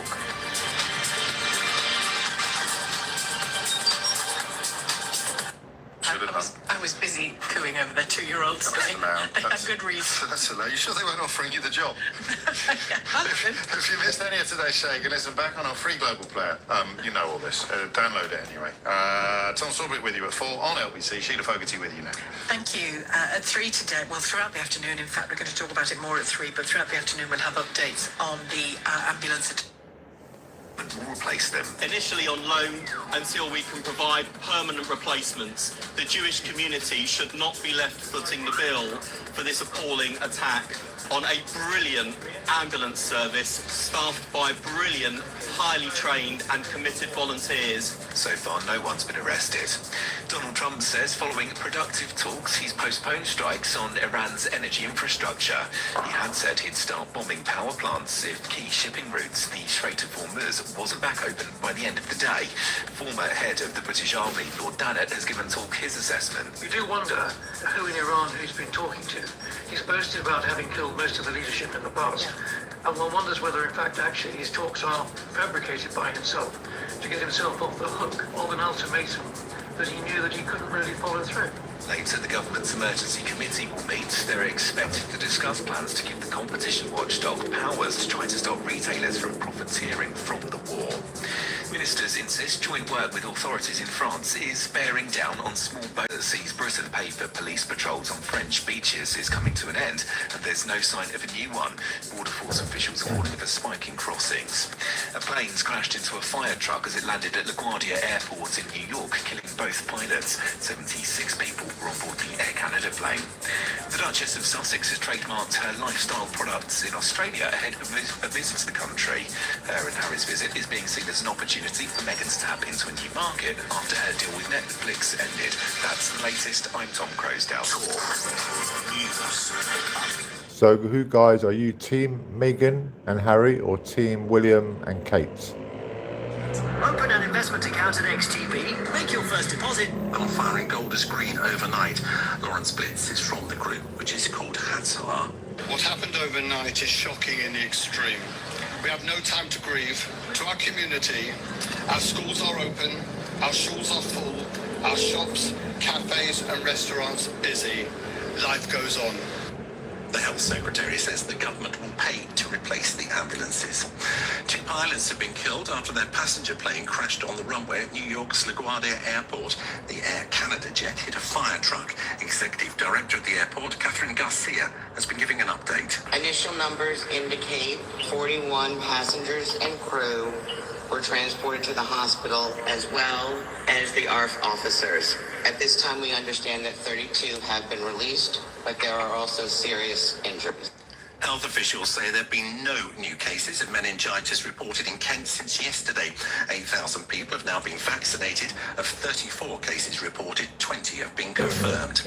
Forecasters have warned a big change in the weather is coming over the next week. Colder and wetter conditions may bring thunder to parts of the UK from Wednesday Yeah, I've onwards. covered Kazakhstan protests and Spain protests. Was trading up 40 points at 99.58. The pound And Belarus protests. and €1.16. And the LBC weather, sunny spells for large parts of England and Wales, outbreaks of rain in northern Scotland, and a high of 15 degrees. From Global's Child Foundation funds scientific research that can help save lives. People like Joe, who's pitching his next big business plan. You donate, you fund more than just science. I can't remember what they Azerbaijan protests I've covered. That aims to cure inherited heart muscle diseases. But And then I've got a playlist. God, man. I cover Iranian protests every single week.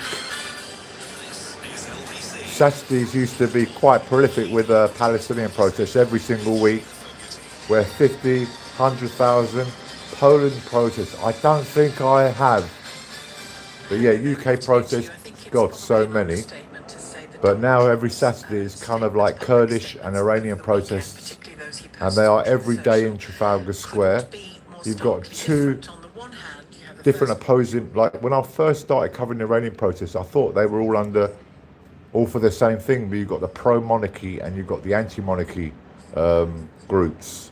So I covered one of them, covered the Iranian opposition, which was on my TikTok. So I do some videos for my TikTok and some videos for YouTube. Sometimes I like to do, if there's an event, I try to do 2 videos, one for TikTok, one for YouTube, and another one for a long video. So a YouTube short, a YouTube long video, and a TikTok short video. Yeah, just like every day, everyone's protesting. And the bizarre thing is, I think the most things that protest does when they're out protesting is just raising awareness, highlighting the cause. I don't think Keir Starmer looks out his window, or every time he goes to work, where there's probably last Wednesday, there was 13 or 14 different people protesting outside Parliament as he was on his way to PMQs. And he doesn't drive past to think, oh, let's find out what they're about. Oh, they're out protesting, we'll help them. But I don't think he gives 2 hoots. Does not give 2 hoots. And it was just so crazy. I've never seen so many people. That was probably the most protests I've ever seen on a Wednesday. So on Wednesday, I'm always live on TikTok. Well, I'm live most days on TikTok, around 11 till around 4, and sometimes in the evening. And I've got 47,000 followers, and they're always jam-packed, my lives. They're highly, as soon as I go live, I get 100 viewers within 30 seconds, and it averages around 400. I've had the most was 7,000, because I do know how to, I like to please, I aim to please, and I'm always on the lookout. There's always something happening in London. It's crazy. As I say on my YouTube description, I cover the good, the bad, the funny, or should I say the good, the bad, the sad and the funny, the weird, wild and wonderful sides of London life, and everything in between. And Great Britain is not so great anymore, but it is still a wonderful place. There is hope.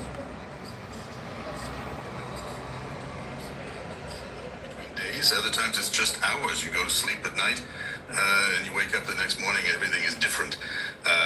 So we have here an example, I think, of him realizing that he'd gotten himself and the country and the world, frankly, in a bit of a state, shall we say, in the straits, no pun intended, in this Iran endeavor.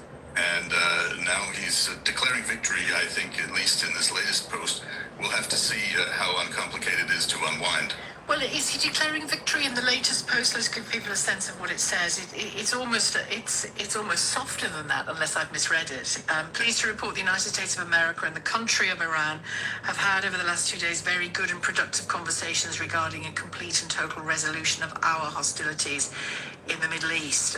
And he goes on. And we should be talking about our own problems. I mean, we're just talking about things that are happening around the world. And the same thing with protests. Protests are about things that are happening around the world. We need to be protesting and talking about things that are happening in this country.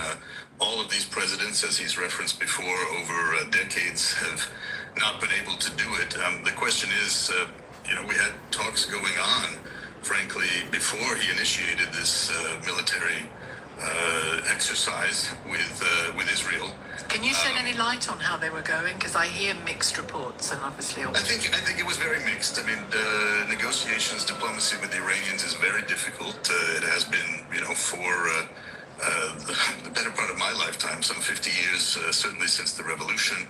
A lot of bad blood. We had, of course, an agreement hashed out with lots of others participating. Our allies, the UK included, were part of that produced the JCPOA. That was far from a perfect agreement, but it did deal with some of the things like enriching uranium, which were of great concern to us. The Obama that was immediately referred to, yeah. Yeah, and that was tossed out when Trump came in the first administration, and there were some negotiations that essentially we're seeking to put that back in place under a different name.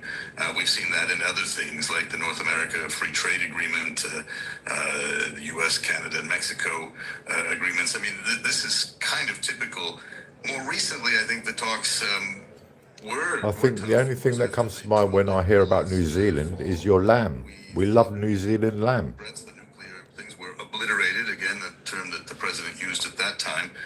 Only to then have about, I think last count was at least a dozen different justifications for the new efforts. Just as Omanis were reporting that a deal was in reach. We'll never know. That white working class boys remain at the bottom of the pile. All the attainment metrics pointed to them lagging behind almost all other ethnic minority groups. Let's have a listen to what he said talking about working class boys. I really want to help, and I'm doing it already, and I'm working with the teachers in those areas. White working class boys, particularly. My vision is to help them. Well, they've been neglected. That's right, for years. Yeah. And and then I got a phone call with a friend of mine, a close relative, and they were upset. Why would you want to work for working class white children? Really? Yes. Yeah. I thought. Well, that's racism. That's racism. Why would you say that? Yeah. And I said to him, I wrote back and said, that's the problem we've got in England at the moment, this division. You're making this division. Constantly, Dave, this headline seems to pop up on an annual. You can almost put it in your calendar now. Nothing has changed. Absolutely, Ian. I was just thinking about 30 years ago, I was an education correspondent. And during my few years of doing that, this story came up on a regular intervals. Yeah. I remember putting it up to my news desk one year, and they said, "Oh, this is old. We've had this story before." I said, "Yep, it was last year when the figures came out." Well, it's an old story, and it's been there. It's been a niggling sore for governments, but they've done nothing about it. Yep. And Lord Sewell, this committee, there's 10 people on this committee, all but one of them is black or an ethnic minority. And that was set up in the wake of the Black Lives Matter movement. And they came back with the conclusion that it's white working class boys who are falling behind. Yeah. So how many times do we have to say it before somebody does something? Not only are these boys failing to reach the acquired standard in English and maths, they're more likely to be excluded from school, and they're least likely to stay on after the age of 16. Yep. I mean, the figures are stark, Ian, as you say.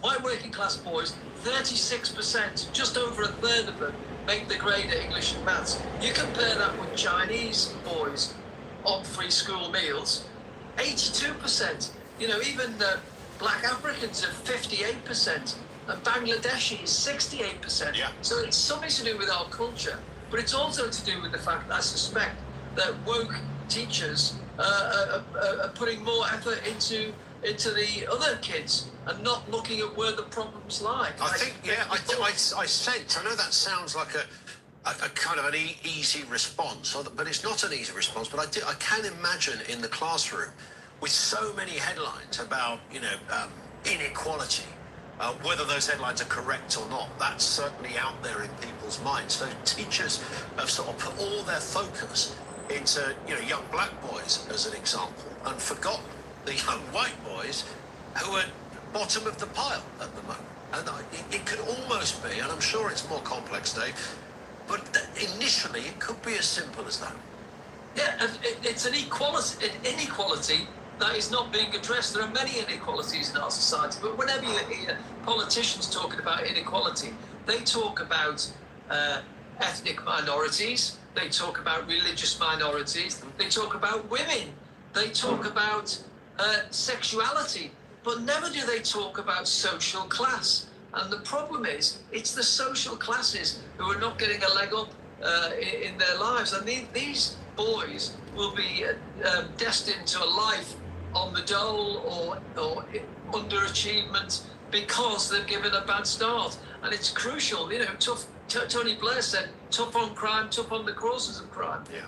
One of the causes of crime is lack of education and lack of support. Another issue, which we haven't touched on, is perhaps role models in school. Most primary schools have women teachers. There are fewer and fewer men taking up these jobs. What these underprivileged white schoolboys need probably is a sir who's going to be on their side, who play football with them at games and put an arm around them when they need it, give them some support, show them encouragement, act as a mentor. That's what's needed, and there's not enough of that in schools too. Spot on. That is the question we're throwing out. Why have working class boys been left behind? 0344 499 1000. 1:15. Let's move to this story, Dave. Keir Starmer facing accusations of a cover-up last night following that delayed public disclosure regarding the Iranian missile attack on British overseas territory. The government only acknowledged the attempted strike on Diego Garcia 30 hours after it happened. Let's hear from Keir Starmer speaking earlier today. It's very important we defend our interests, we defend British lives, but without getting dragged into the war. And that's the clear divide I've put in place. Yes, defend our interests, defend British lives. No, not get dragged into the war. Yeah, well, I think we are dragged into the war, Dave, aren't we? Absolutely. Like it or not, it's half in, half out stance on the war in Iran is not really working. All that's happening is he's upsetting the allies who want us involved, the Americans for a start, and then he's upsetting the Iranians because they don't see it as we're not involved. I mean, he's dithered, he's delayed, he's tried to walk on that line, sitting on the fence, and it's backfired on him massively. We are in a bit of a mess in this one about we're showing complete lack of leadership. It's interesting, isn't it, that the Prime Minister keeps sort of talking as if we're not involved at all, Dave, as if we're, no, I told Keir Starmer, I told President Trump, nothing, we can't be involved. Well, we are involved at many levels on this. I mean, obviously, Diego Garcia is there, a typical example. Other air bases that the Americans are now allowed to use, so they've increased that possibility. But even without this war, the Iranian government didn't exactly go a bundle on Britain. I mean, it wasn't exactly a place where they thought, these are our mates. We were always America's little brother, as far as they were concerned. Absolutely, and the opening shots were at the Akrotiri RAF base in Cyprus, where the Cypriot Prime Minister, or was he the Foreign Minister, ended up saying, well, if Britain can't defend its own territory within Cyprus, then perhaps we should look again at allowing them to have a base here. So, I mean, we're alienating our allies, and that's not doing anything to keep us out of this war in any way, shape, or form. And now we've had this strike on Akrotiri, on Diego Garcia. The Prime Minister. Why does he not want to give us the bad news? I mean, Winston Churchill during the war was straight, during the Second World War, was straight about telling the people everything, good news and bad news, and they trusted him. The difficulty when you don't start coming clean quickly and you have to leave it to American news agencies and American newspapers to break the news to British citizens is that they don't trust what you're telling them. Indeed. We'll take calls on that as well. Are we, is this like World War III about to happen or something? What do you make of it, our relationship with Iran? And the question we began with, why have white working class boys been left behind? Let's get a voice note on this issue from Sean. Afternoon, Ian. The question about the white working class not doing as well as others, I mean, there's something that we've known for a long time, but it leads into your other question about are we heading towards World War III? Because if we were heading to a World War III, then the white working class would be the first ones to get called up. Without a shadow of a doubt, we'll call them up to go do the fighting. Yeah. Great show, mate. Sure. Yeah, thank you, mate, for that. And you are absolutely bang on. That if it came to that kind of level, I don't think it will, but if it did, then that'd be the first cohort they go to. Yeah, all you lads over there, come and join us, fight for your country, give it large. But you absolutely see that happening. Why are white working class boys being left behind? 0344 499 1000. This is Talk. Trouble, Talk and Tiffin. Ian Collins on Talk. This year at Amazon. Of mega supporters supported this war in Iran. So it's not necessarily true that it might be there's some very vocal ones who are against the war, but it doesn't mean that everyone that he's got no support. That's the first thing. The second thing was, though, is I'm thinking, we don't know what's going on in the background here. So it could be that he made his threat of obliterating their power plants, and then they obviously then responded and said, then we're going to attack energy assets and destroy also, and block the Hormuz. But in the background, that could be them just wanting to save face. And they approached him and they said to him, we'd like to make some peace talks. And so the follow-up text, the follow-up tweet, or the Truth Social post, it's just him responding to their peace advance. So we don't necessarily contradict. I do believe sometimes he's impetuous when he writes these things. But when they're so totally contradictory, I think there's probably more going on in the background. So you are not necessarily of the belief but you think it's possible. It's possible, yeah. Let me finish what I think is possible. That it's possible that one social media post actually created the conditions described in the other. Yes. Yeah. And at the same time, you could say, like, Oh, Daniel, we've lost your line. I'm sorry about that. But thank you. You have made your point, I think. Thank you for it. We'll be talking to Chris Philp, as I said, in a few moments. Change firstly toward London on the M20, a lane closure in place, junction 2 to 1 towards the M25, a queue of around about 4 miles there at the scene of a collision. Queuing then away from Swanley, anti-clock on the M25 slow towards the Dartford Tunnel. Clockwise M25, still a lane out on the off-slip to Lakeside of 30, there's a broken down lorry. And still quite slow north up the M1, there was a rolling roadblock after Flitwick at 12, that's now cleared, the queues haven't. I'm Jules Buckling. Talk politics. Talk headlines. Talk money. Talk culture. Talk tech. Across the UK. This is Talk. One in from Rich, who says there's also a lack of mentors for boys at home. Most families now are single, and I know people who've got brothers and sisters with 2 or 3 different dads. Yeah, I mean, there's probably something in that as well. Is it the role model thing? Is it the lack of emphasis from teachers? Is there some other cultural reason why white working class boys are getting left behind. Academically, the lowest rung of the educational ladder. Now, if I honestly think if that was any other ethnic group, there would be, you could almost see the questions being fired at the government in Parliament, particularly on those Labour backbenches. Thoughts on that? 0344 499 1000. Dave Wooding is with us, columnist at The Sun, political journalist of decades, been around the Westminster block many times, Dave, and the news just keeps on coming.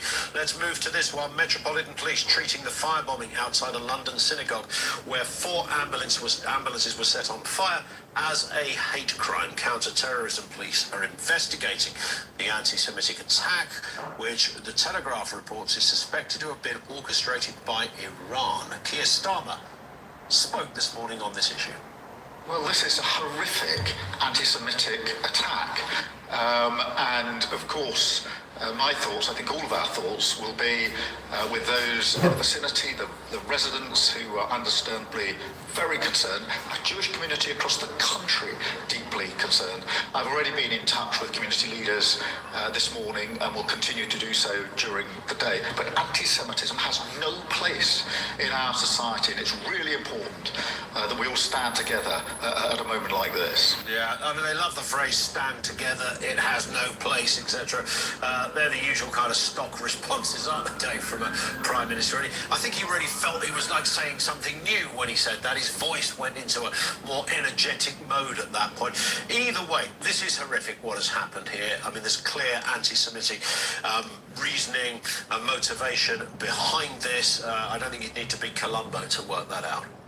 Absolutely, and there's 2 elements to this, Ian. One is that it's another sign of the growing anti-Semitism in this country, which some people are likening to what was going on in Germany in the 1930s. And I don't think that's particularly alarmist because it is really, really bad in this country at the moment. And we've seen that in these marches where there's slogans being shouted out and banners proclaiming hatred of Jews. So there's that. But the other element to it is, as you rightly say, Iran.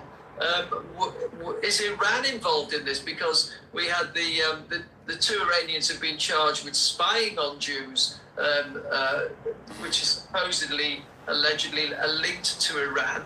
And then we had that attack in Manchester earlier in the year where ended in fatalities.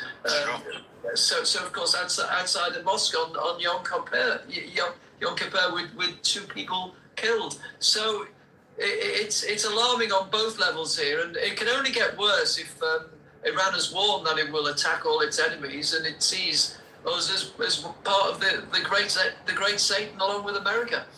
And it's that, isn't it? Really, we are the enemy, and attacking a Jewish neighbourhood, and particularly something like a charity set up like the ambulance system that they were running there. I mean, it's got all the tropes and all the usual traits of how these people would react. They hate us. I mean, they hate us. They hate Jews in particular, but they hate all of us. Well, what sort of mentality would you need to attack 4 ambulances which are run by a charity? I mean, what sort of person wants to do that? Only somebody with ingrained deep hatred or with a motive like the Iranians have at the moment. It is despicable, and understandably, people in the Jewish community, which is a very small minority in this country compared to the Islamic community, they're undeniably concerned about their safety, walking out at night and just going about their ordinary lives. Let's move to this story. A couple more to get on, Dave. The head of British Gas has urged the government to lift its moratorium on developing new oil and gas reserves in the North Sea. Keeps coming up, this story. According to the executive, exploiting these untapped fields would be beneficial in mitigating the rapidly rising energy costs. Let's hear what the British gas boss told the BBC. The Cornwall Insight, I think, have predicted that there's going to be an increase in prices. If it stays as it is, then I think that's inescapable. But I don't think it's helpful to have the speculation at the moment, because we have to see what's going to happen over the next 10 weeks. That's Chris O'Shea. Dave, there it is. So the head of British Gas is saying maybe do a bit of drilling over there, and everybody else is saying, what about a bit of drilling? Look, we've got loads of oil. Let's drill for some. Everyone apart from the government seem to be onto this. Yes, we're sitting on huge reserves of oil and gas under the North Sea, 150 miles off the coast of Scotland. Yet the Energy Secretary, Ed Miliband, he doesn't want to drill any of it. In fact, he's banned any future drilling over there because he is a green obsessive, an eco-zealot who wants to race towards net zero without even opening his eyes to the crisis unfolding around him. I mean, it's pretty obvious we can't survive on wind and solar power when the Strait of Hormuz is blockaded, where 20% of the world's oil come from. Petrol and diesel prices are rocketing along with gas prices, and he's sitting on his hands and saying we can't do anything about it.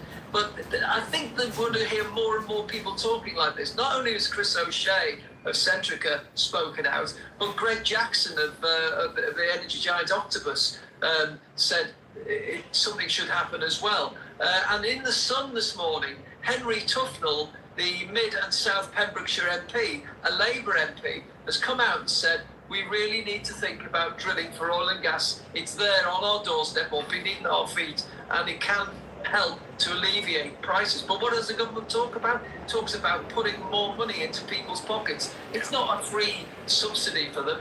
We're all paying for it out of our taxes. We can't keep dishing out money to people to survive this crisis. We have to do something to create the resources. It's almost like if you tell Ed Miliband about drilling, it's almost like you suggested shooting his dog. You know, it's like the most horrific thing could ever be said. It's like, you know, uttering a sort of racial expletive at a dinner party. That's how bad it is. How dare you talk about oil? That's the past. This is the future. He's massively missed the point. He's an evangelist on this one. I'm not even convinced he really knows what he's talking about, to be honest, Dave. But he's got the top job, and he seems to largely be left to it by the Prime Minister, which is interesting. Final one here. This one drove me absolutely mad. Leeds City Council. Okay, we're expecting and will be expecting a visit from Nigel Farage. He's visiting the city, as politicians and party leaders do. However, there was a problem with this. So Leeds City Council staff were offered counselling in a safe space to help them cope with the idea that Nigel Farage could be in the same city. The council's head of human resources sent an email urging staff to use well-being network chats and to be vigilant in the city centre that day. I mean, Dave, what the hell is going on? What's happened to our country? This is trigger warnings gone mad. I mean, I think we all need counselling at the moment if the current crisis goes on. Never mind Nigel Farage arriving on our doorstep. It's ludicrous. It's clearly being political as well, circulating to your staff that Nigel Farage is coming into town. Yep. Be careful when you go out on the streets. If you need any help or support, come into this safe space.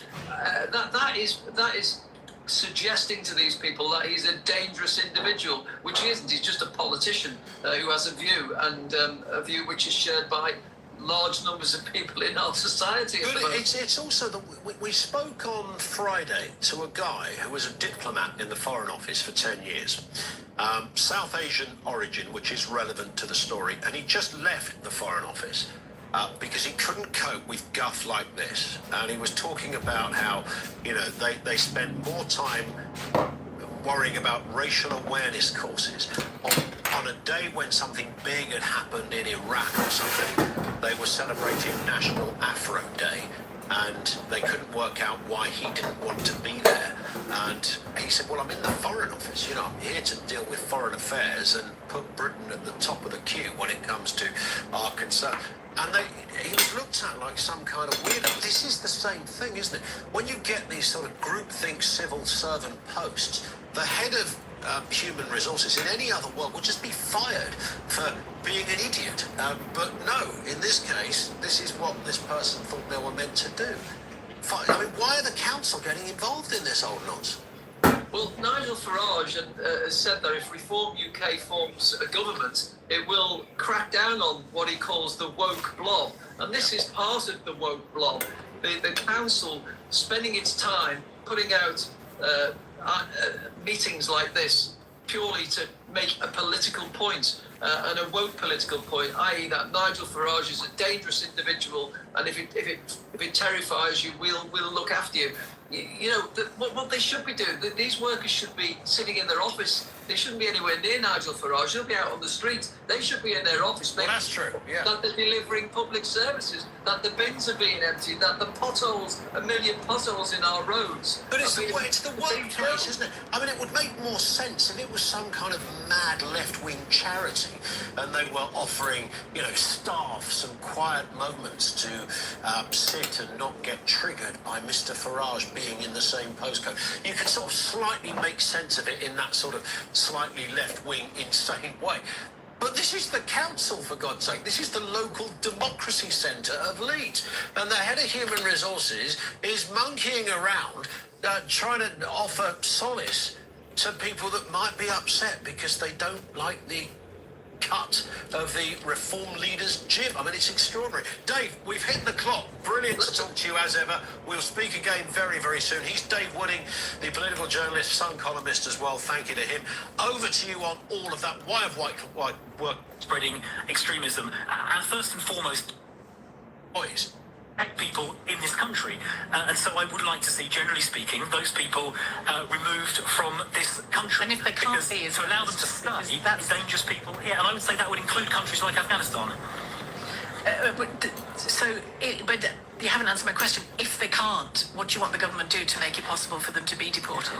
Well, I think, to be honest, in the vast majority of cases, it is possible. I mentioned Afghanistan as an example. I mean, the German government, for instance, have returned people to Afghanistan recently. And if people are expressing extremism or support for terrorism, we don't want them in this country, and it would just send a very clear signal if we took tough action. Look, of course, these things are difficult, and you ask a reasonable question, but I think it's more important that we prioritise keeping the streets of Britain safe. I've just this moment left the scene of an appalling attack where ambulances have been deliberately set on fire and essentially blown up, causing damage to an adjacent building and an adjacent synagogue as well. We've seen a murder. Oh dear, we've lost the line, I think, to Chris Philp. But thank you to him. Can we get back to him? Probably not, no. Chris Philp, thank you, Shadow Home Secretary and Conservative MP for Croydon South. It's important that we will, on this programme, we'll continue to look at it and talk about it. It's important that we look at homegrown radicalism as well and extremism as well. And I'm not just talking about the Islamic version. Oh, we've got Chris Philp back, I think. It's important that we look at all kinds of extremism, isn't it, Chris Philp? Important to say that this is not yet being treated as a terrorist incident, but counter-terrorism police are a lead part of that investigation. But we have a fair old problem of our own, don't we, in this country, of citizens, homegrown, British-born people who are extremists in different forms. Oh, let's not labour it. Yeah, oh, it's a shame. Chris Philp, thank you very much indeed. We'll talk about this a lot more in the coming days and weeks. And I think it's important. This isn't a criticism of what Chris Philp said when he talked about an attack on the Jewish community. It clearly is one. But I think we need to see it as an attack on all of us when something like this happens. Because the danger is that we just think of British Jews as separate and over there. And the same's true of Muslims. You know, if a synagogue is attacked, or if a mosque is attacked, or if an individual is attacked because of their Muslim faith or being Jewish, that's an attack on Britain. It's an attack on any right-thinking, decent person who wants to live peacefully. And it's important that we think that, whilst not ignoring the particular nature of a given attack. And we cannot ignore the fact that this arson attack today was on a Jewish charity providing ambulance and other health services to not just the Jewish community, but others in its community as well. Shlomi Richmond, I think it is, joins me now to talk about this. Hatzola Northwest Chairman and volunteer responder. Good afternoon to you. Hi, good afternoon, Sheila. How are you? I'm okay, yes, yeah. How are you, more to the point? Your thoughts on what's happened? Yeah, so it's been a crazy night. You know, what happened overnight is shocking for us in the extreme. But I just want to, give an initial shout out to the emergency services who were magnificent, and we're deeply grateful to them. But with all of that, our phones haven't stopped. Our incoming call line has been busy. Our volunteers have continued to respond to call outs, and I guess the service we provide continues unbroken.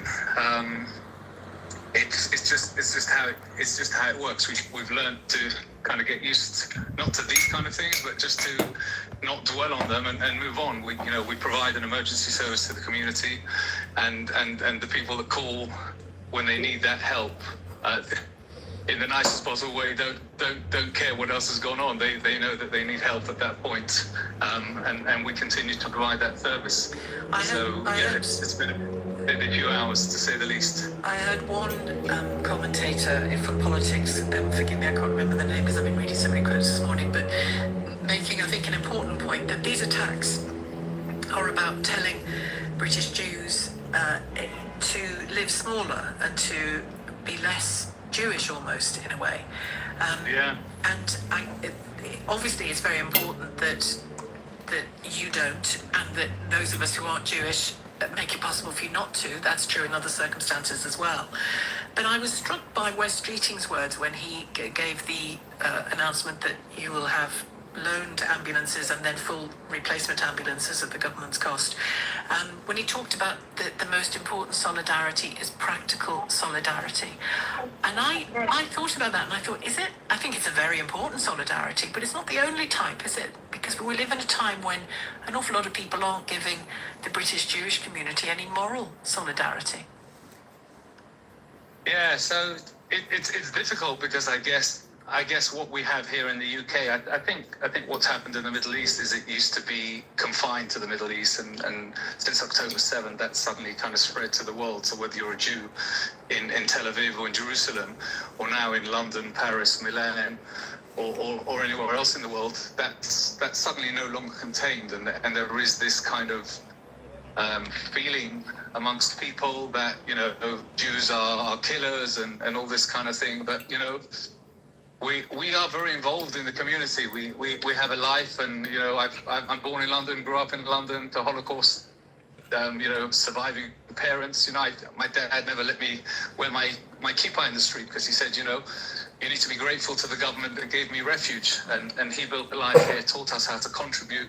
My mum was very involved in medical assistance for people requiring surgeries and doctor's appointments, and she spent her life doing that. And I guess I picked that up from home, and I've been a volunteer with Hatzolah for 35 years. When I first heard about it, I thought, wow, what is this amazing service that, volunteers drop and run. And it's not competition to the London Ambulance Service, who we work alongside. We're hugely grateful to them. St John's Ambulance, both have loaned us vehicles. The CEO of the London Ambulance Service was at our help this morning at 10 o'clock. What can I do for you guys? So I think there's the outpouring of warmth and support for us has been absolutely overwhelming, and I think it really makes us feel an integral part of society and the community, and gives us comfort in that what we are doing is beneficial to those people that need us, and that's why that service was always set up. So yeah. Can I read you a text that's come in to me, actually? Okay. Saying politicians, talking about solidarity, and then goes on to say, I'm sure you're not interested in anecdotes. This is to the politicians. I'm sure you're not interested in anecdotes, but I wake up every day and wonder if I'm mad for staying here. I'm glad my parents have both died and don't have to witness this. That's a sad thing to hear anybody say, isn't it? Unfortunately, solidarity and securing money means nothing compared to the rhetoric from people in power that fuels these attacks. It would be nice not to have to think about security any more or less than other communities. If the government tackle the cause of the problem, not giving us the band-aids for afterwards. How common is that to you amongst the British Jews that you know? Do you know what I mean? Yeah, I think, we resonate with that, because that's all we ask for. We ask for some kind of support to the country that we contribute so much to. I was in a recent meeting with Kemi Badenoch and a number of sort of different community leaders in different organisations, and one of them, I just distinctly remember his words. He said, "Look, I grew up in Manchester." He was a doctor, actually. He said, "I went to watch the cricket at Old Trafford. I went to watch Man City play, and I was really proud to be British. I then went on to study medicine. I qualified as a doctor. He was working at, I think, St Mary's or something." He said, all the way along, yes, I was Jewish, but I was so proud to be British. And he says, it's just got to the point that I've lost that feeling. I've fallen out of love with Britain. As a Jewish individual, an inhabitant of this country, and I think that in itself is so sad. Why should we have to feel like that? And how do we fix that, Shlomi? Because I was reading a post from Rob Rinder, the TV presenter and lawyer. He asked that simple question to a group of students he was speaking to, specifically Jewish students he was speaking to at a university, and he said, "How many of you intend to stay here now?" And none of them did. Yeah. How do we fix that? Yeah, I don't know. If I had the fix for it, I wouldn't be doing what I'd be doing. But yeah, it is very sad. I don't know what the fix is. I think the culture has just changed. The opinions, the attitudes, and how people perceive Jewish people today in the UK is just very different to what it was. But I don't have the answer as to how we can fix that. A door has opened, hasn't it? And through things that would have been perhaps hidden or unspoken have started to show themselves in all the horrible glory. Thank you very much, Shlomi, for talking to me today. Shlomi Richmond, Hadsola Northwest Chairman and a volunteer responder. Going to return to that subject in conversation with you at 3 and ask you whether you, as a Jewish person in Britain, a British Jew, feel that the rest of us are in solidarity with you, and the government is in solidarity with you. Other politicians, are they in solidarity with you? Do you feel the answer to that question is yes or no? That's at 3 here on LBC. Back to your calls on Donald Trump's claim that things are going great guns in talks between him and Iran, the US and Iran. Let's hope so, but who knows? 1:45. Ferrari at break.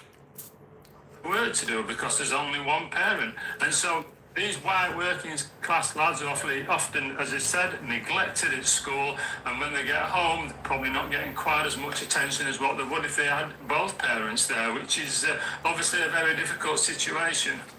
So this is, I mean, again, to try and tackle or legislate for what happens not in the classroom, but actually in the home is pretty tricky stuff. I mean, is it a case of pleading to parents? Is it does some sort of intervention have to take place? What's even the route we begin to go down, Nick? Well, we need to look at all the benefit schemes that we're doing. We need to look, I mean, obviously there's an awful lot of money being spent on childcare. We need to look at this in the round and say, look, how can we work this out so that mums and dads have got a choice to stay at home and look after the children? What we seem to be doing at the moment is putting everything onto schools. I saw a report the other day saying that the schools should be teaching boys how to change a tyre on a car, and we should be teaching them how to cook. Well, they're all the things that my wife and I taught our children to do. So why are we asking schools to do that? Yes. Yeah. We're having children come to school that are still in the nappies. Why is that happening? So we seem to have moved more and more and more onto schools and less of parents, and we seem to... That's brilliant. So, okay, sales targets. Are we hitting it? The dance floor! Encourage more parents maybe to stay at home and look after the children, especially in those first few years, which I think is critical. And we also need to make sure that we realise how important it is for dads to be at home with young lads. I think that's absolutely critical. Pounds. Every week with the birthday draw, there's £1 million to be won. And you can enter from as little as £1 or via post. Enter by midnight on Sunday and your special day could win you £1 million. Visit thebirthdaydraw.com. Is it your lucky day? From Global and ITV. 18 plus UK only, no purchase necessary. Hi, I'm looking for a pair of jeans. Right. Low slung slouchy, wide leg, bower leg.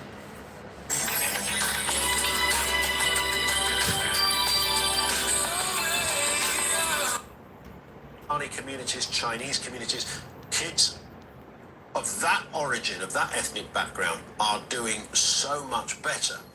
So this is a kind of, I remember speaking to somebody who'd been to Sri Lanka, a journalist who was talking about this, and, you know, he'd gone around a couple of, you know, the archetypal sort of bit of research, he'd gone around these villages, and there was, like, proper poverty, you know, people really didn't have much at all. The one thing the kids loved doing, they absolutely loved it, and so did their families, was going to school. They even saw it as a privilege. So in the absence of anything else, they still saw it as a privilege. We can blame screen time, we can blame lazy parenting, we can blame a lack of education. But where do you begin solving the problem? Because this, remember, this cohort of young boys will, half an hour's time, be school leavers. What's going to happen to that group? I tell you what's going to happen to that group. They're going to end up on the welfare. And by the way, we're going to be speaking a little later to a member of the House of Lords who gave an amazing speech about the cost of welfare versus how much money actually comes in to the country, which kind of ties in with all of this, because that picture is getting worse as well. Why have white working class boys been left behind? Your thoughts, theories on that. The issue with Iran is still very much live, and your response, of course, to gold is green and those terror, to me, I think we can call it, they're calling it a hate crime. These are terrorist attacks when you start setting fire to infrastructure and vehicles in this case. We're going to cross to gold is green in a couple of moments' time and get the latest. 0344 499 1000. Later, saying great talks going on, new understanding between Iran and the US, and postponing things for 5 days. We'll see. Solomon in Manchester, hello. Hello, Sheila, how are you? I'm fine, thank you, yeah. So, look, Sheila, with me, it's funny because Trump has threatened to obliterate Iran more times than I've sat on the toilet. Well, not Iran, but installations in Iran, not the whole country. Yeah, but he's threatening to obliterate this, obliterate that. Yeah, but he is, yeah. Here we are still, Iran standing strong, you know, they're holding the world on hostage, you could say, and here we are. And it's the thing about it is that Trump is a coward. That's the thing, right? So it's like, you know, he's pushing the world into this sort of, you know, World War III, the beginning of World War III, you could call it, if you want to call it that. And then you've got Netanyahu, who, you know, he was very vocal at one point, and now he's like, well, there's AI videos coming out, is he alive, is he dead? Like, what, these men are just cowards. And Iran can see this. They can see that they're cowards, right? And they're thinking, you know what, let's have a go. What tells Iran that they're cowards? Well, I mean, look, if you're going to talk around, if you're going to come into the public media and say, look, I'm going to do this, I'm going to do that, I'm going to give you 48 hours, blah, blah, blah, I'm going to give you 48 hours to do this. And then we're like, oh, okay, go on then, do it, and you don't do it, I'm going to think you're a coward. If you tell me you're going to punch in my face and you don't do it, and I'm saying go on, do it, and you don't do it, I'm going to look at you as a coward. Well, I mean, in the last 3 weeks, nearly 4 weeks, they've done a fair bit of punching in the face on Iran, haven't they? Yeah, you could say that, well, but it's not really punching in the face, is it? Let's be honest, because a punch in the face would be... Well, nobody's punching anyone in the face. No, they are. Israel's getting punched in the face, blatantly. Like, we all know this. What do you mean when you say that? I mean, like... I'm just trying to get past the term punch in the face. If we're using punch in the face as a metaphor for attacking a country, fine, let's agree that we are we? Yeah, well then you can't say that America hasn't punched Iran in the face. It very much has. No, I'm saying, okay, I'll say America, they've not punched Iran in the face, I would say they shoved them and pushed them around, right? Because punching Iran in the face is taking control of the Strait of Hormuz. They killed, well, it's more than that, isn't it? They killed... No, come on. The leader of the country and multiple members of the regime. Okay, great, but you know what? They've got another one on. They destroyed well, I know. They destroyed multiple sites of importance. You know, I'm based on what I'm being told and you're being told. That's all, and either of us could do. So it's just nonsense to say that they're just giving them a shove. No, it's not nonsense because they've done this. I'm remembering you now. So I'm remembering you. They've done this. One second. They've done this. All right, they've done go that. on. Yeah. Get it off your chest. Okay, one second. They've done this. They've done that in it. Yeah. But think about it. They've changed their leaders, right? They've rearranged stuff, right? And they've rearranged whatever they need to do with their political government. Well, they've got a leader that nobody has seen. Sorry. They've got a leader that nobody has seen. It doesn't matter because look, if Trump's not hiding away. You said he was a coward. I'm looking at him right now. No, but what I'm saying, no, 1 second. I'm saying, innit, Trump here likes to portray himself as this strong man and, I want to do this, 48 hours, blah, blah, blah, blah. But then he turns around, innit, yeah, and goes back on his word and he's a coward. Netanyahu, we don't even know where he is if he's dead or alive. This is the kind we do know Benjamin Netanyahu is alive. No, we don't know. Okay, yeah. All right. I gave you time to get it off your chest, and you did. Baba has called from Radcliffe. Hello, Baba. Oh, hello, Sheila. Nice to speak to you again. You too. Yeah, this situation with Trump changing his mind, it's just basically Trump. It's the term that, is it the Americans that use, you always chickens out? Yeah, what do they call it? Taco. That's it, yeah, Trump always chickens out. Yeah, so that's exactly what he's done again. Well, we don't know yet. It's too early, isn't it? Well, yeah, to be honest, we don't know nothing, and that going to do until it's actually done, and when we're beyond it. So, absolutely, I agree with that. And obviously, along with the catastrophe, Israel, along with the United States of America, have caused the entire planet. Not to mention, the constant bombardment that Israel's causing upon Lebanon, and then obviously the attacks on Iran as well. Not to mention the ongoing, catastrophes that are happening in Gaza, and then obviously Trump joining in with all the of West that. Bank. The West Bank also. Which I'm going to talk about more a bit later in the week. Actually, we need to. The land, the constant land grabs since 1948 from people that have lived there for generations, and the claim being that the land was promised to them 2,000 years ago. All of this has combined to obviously where we are today, and now everyone's kind of paying for the price for it. Literally, the genocide goes on in Gaza. Well, what does it? It's just. Does it? Yes. Well, I mean, I always do this, Baba, because it's far from established that there's been a genocide in Gaza. I know that lots of people are convinced about it and point to all kinds of reports that have said there have been, but Wasn't it, just to come back to you on that, wasn't it, wasn't it the World Health Organisation? All kinds of official organisation that have said, and the only people that have said a committee of people, yeah. Yeah, that is not the only people that say. But Baba, you're saying the genocide is, as you describe it, is going on in Gaza. Who runs Gaza? Probably the Israelis. No, Hamas run Gaza. Hamas run Gaza. Oh no, what do you think Hamas are doing now? What do you think they're doing? What do you know what they're doing? They're doing the same thing. They always do, which is to tyrannize. They're both the same coin. Two different sides of the same coin. The IDF.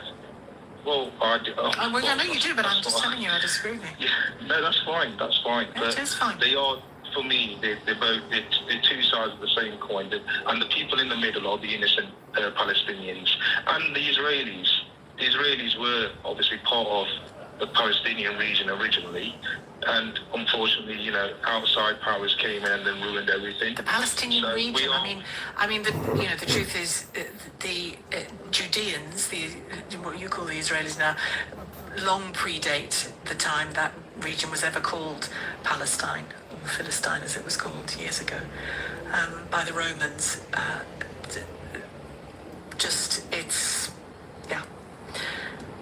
We've all got to learn a lot more history. Thank you very much, Baba. Robert in Dulwich. I include myself in that, by the way, Baba. Robert in Dulwich, hello. Hi, Sheila. I'm sad because it feels to me that Trump might just betray the free Iranian people, and because essentially in the West, we panicked over a short-term spike in oil prices, and those who hate him just couldn't stop but attack attack him, and he's not a fool, actually. And so he thinks, right, well, the deal will have to be, the oil keeps flowing, their resources are degraded, and, you know, there is a mission accomplished in a sense there. I would have liked to see the regime replaced, because I think they're a sponsor of global terrorism. I think everyone accepts that. But not everybody does accept that. Well, I know, but there's so many strange things happening in our world today. The ambulance attack. You know, some people are claiming that that's a Iran-sponsored terrorist group. Look, the thing is, we had a temporary spike in oil prices, by no means anywhere near the highest it's ever been. It was much higher 3 years ago, the oil price. But the people who hate Trump went into overdrive, and Trump will have to, you know, he's not, why would he stick around and oversee the regime throw? He's degrading their capability, and that's part of the mission accomplished. Meanwhile, there'll be rape and murder and torture in that country on a mass scale, and everyone will say, well, international law. Well, Robert, thank you. And Robert's comments on where the end of this war now, or now-ish, would leave the people of Iran, it takes us on to our next conversation. We're going to be joined by Emily Maitlis of the news agents to talk about what Donald Trump is thinking, if he's thinking, and who's talking to him. But the big question, do you want this war to end? Not everybody does until they get what Robert wants. On your radio, on the LBC app, and Play LBC. leading.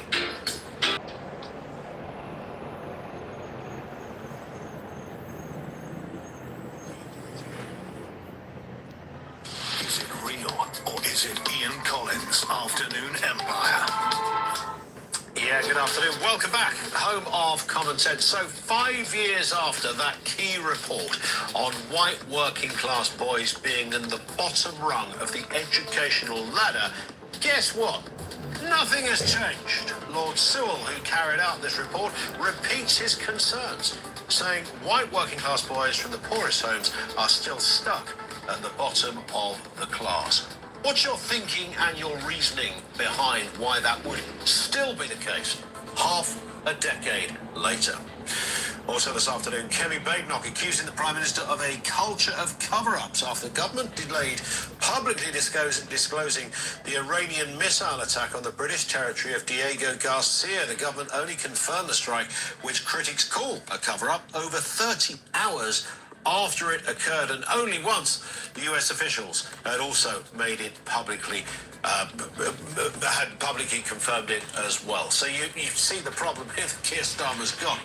Also this afternoon, Britain's fears a rise in migrant boat crossings as that £475 million 3-year agreement funding with French patrols expires soon. Remember all that wonga we gave to the French? Yeah. They're running out of time. Talks are set to replace it with ended unresolved. The Home Secretary wants a new deal until 2029 to include performance clauses, which means that future funding is conditional on French interception success. Don't hold your breath. We'll have more on that as well. Everything you need to know, all the breaking news right here on Talk 0344 499 1000. Richie says, perhaps Richie's in Radcliffe-on-Trent, says Labour should appoint a white boy education champion czar. Well, I think that's the kind of thing you would expect certainly a Labour government would do, wouldn't it? They're like a czar. All governments are like a czar. Why would you not for this? I mean, this is a seismic problem. Cliff in Berkshire, afternoon, Ian. It's a good job the young white boys have white privilege, or imagine how much worse it would be for them, indeed. Yeah, up there, the white privilege. They're doing really well in that respect, clearly. Let's move then to this story of Keir Starmer facing accusations of a cover-up last night over that delayed public disclosure regarding the Iranian missile attack on a British overseas territory. We're talking Diego Garcia, of course. They acknowledged that it was an attempted strike, didn't actually hit there, but it was 30 hours after the event. Even the Americans heard. Bye, Lynn. Just saw your message. Thank you. Hope to see you again. Have a great day, great evening, great morning, great next day.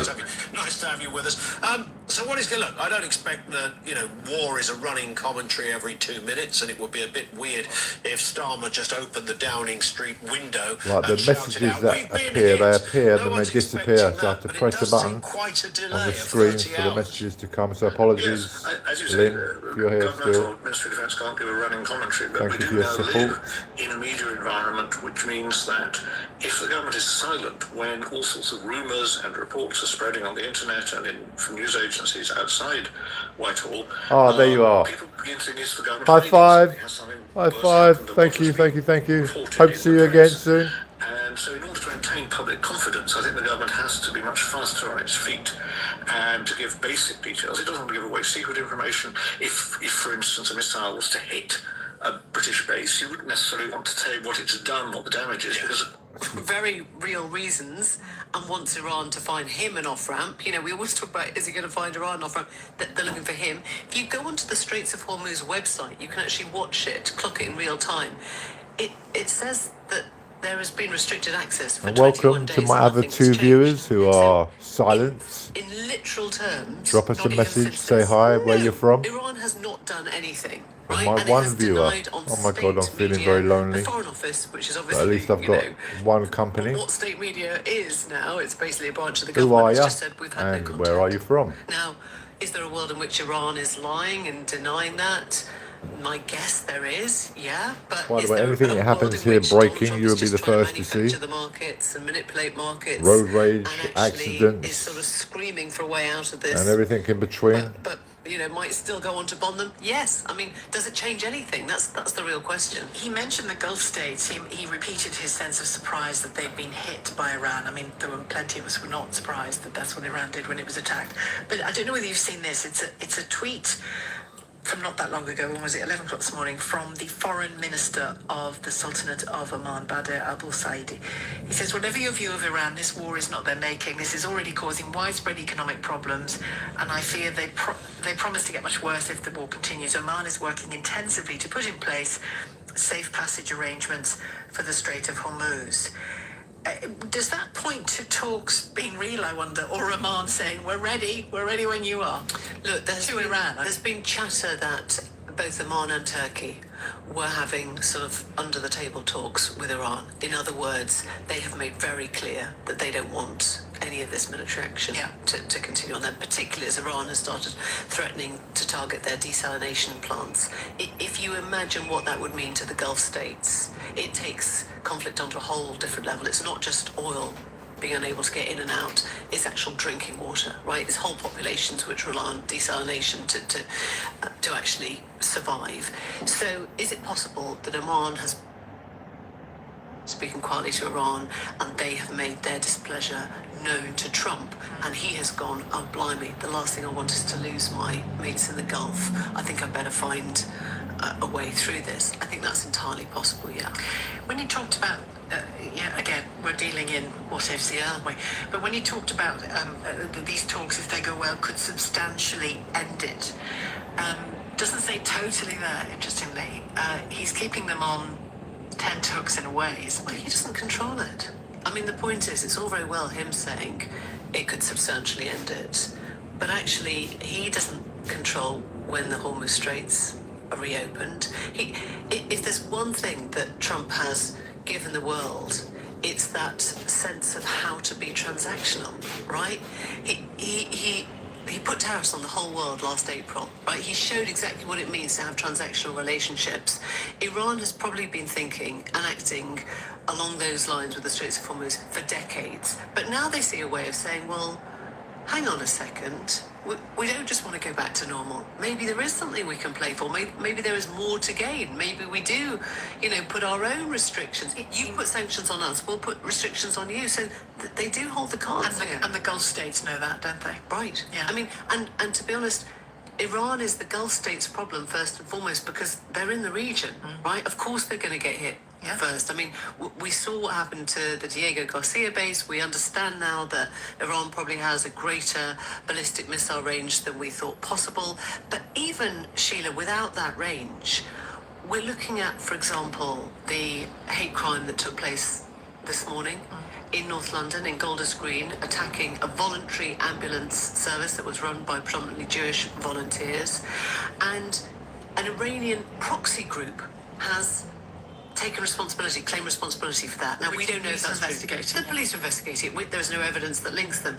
But it does suggest that actually you don't need to look at the range of ballistic missiles necessarily. You just need to look at what individual proxy groups, some of them might think they're acting on behalf of the Iranian regime, are prepared to do in our country. Some of them might be walking around missiles with legs, basically walking around the country.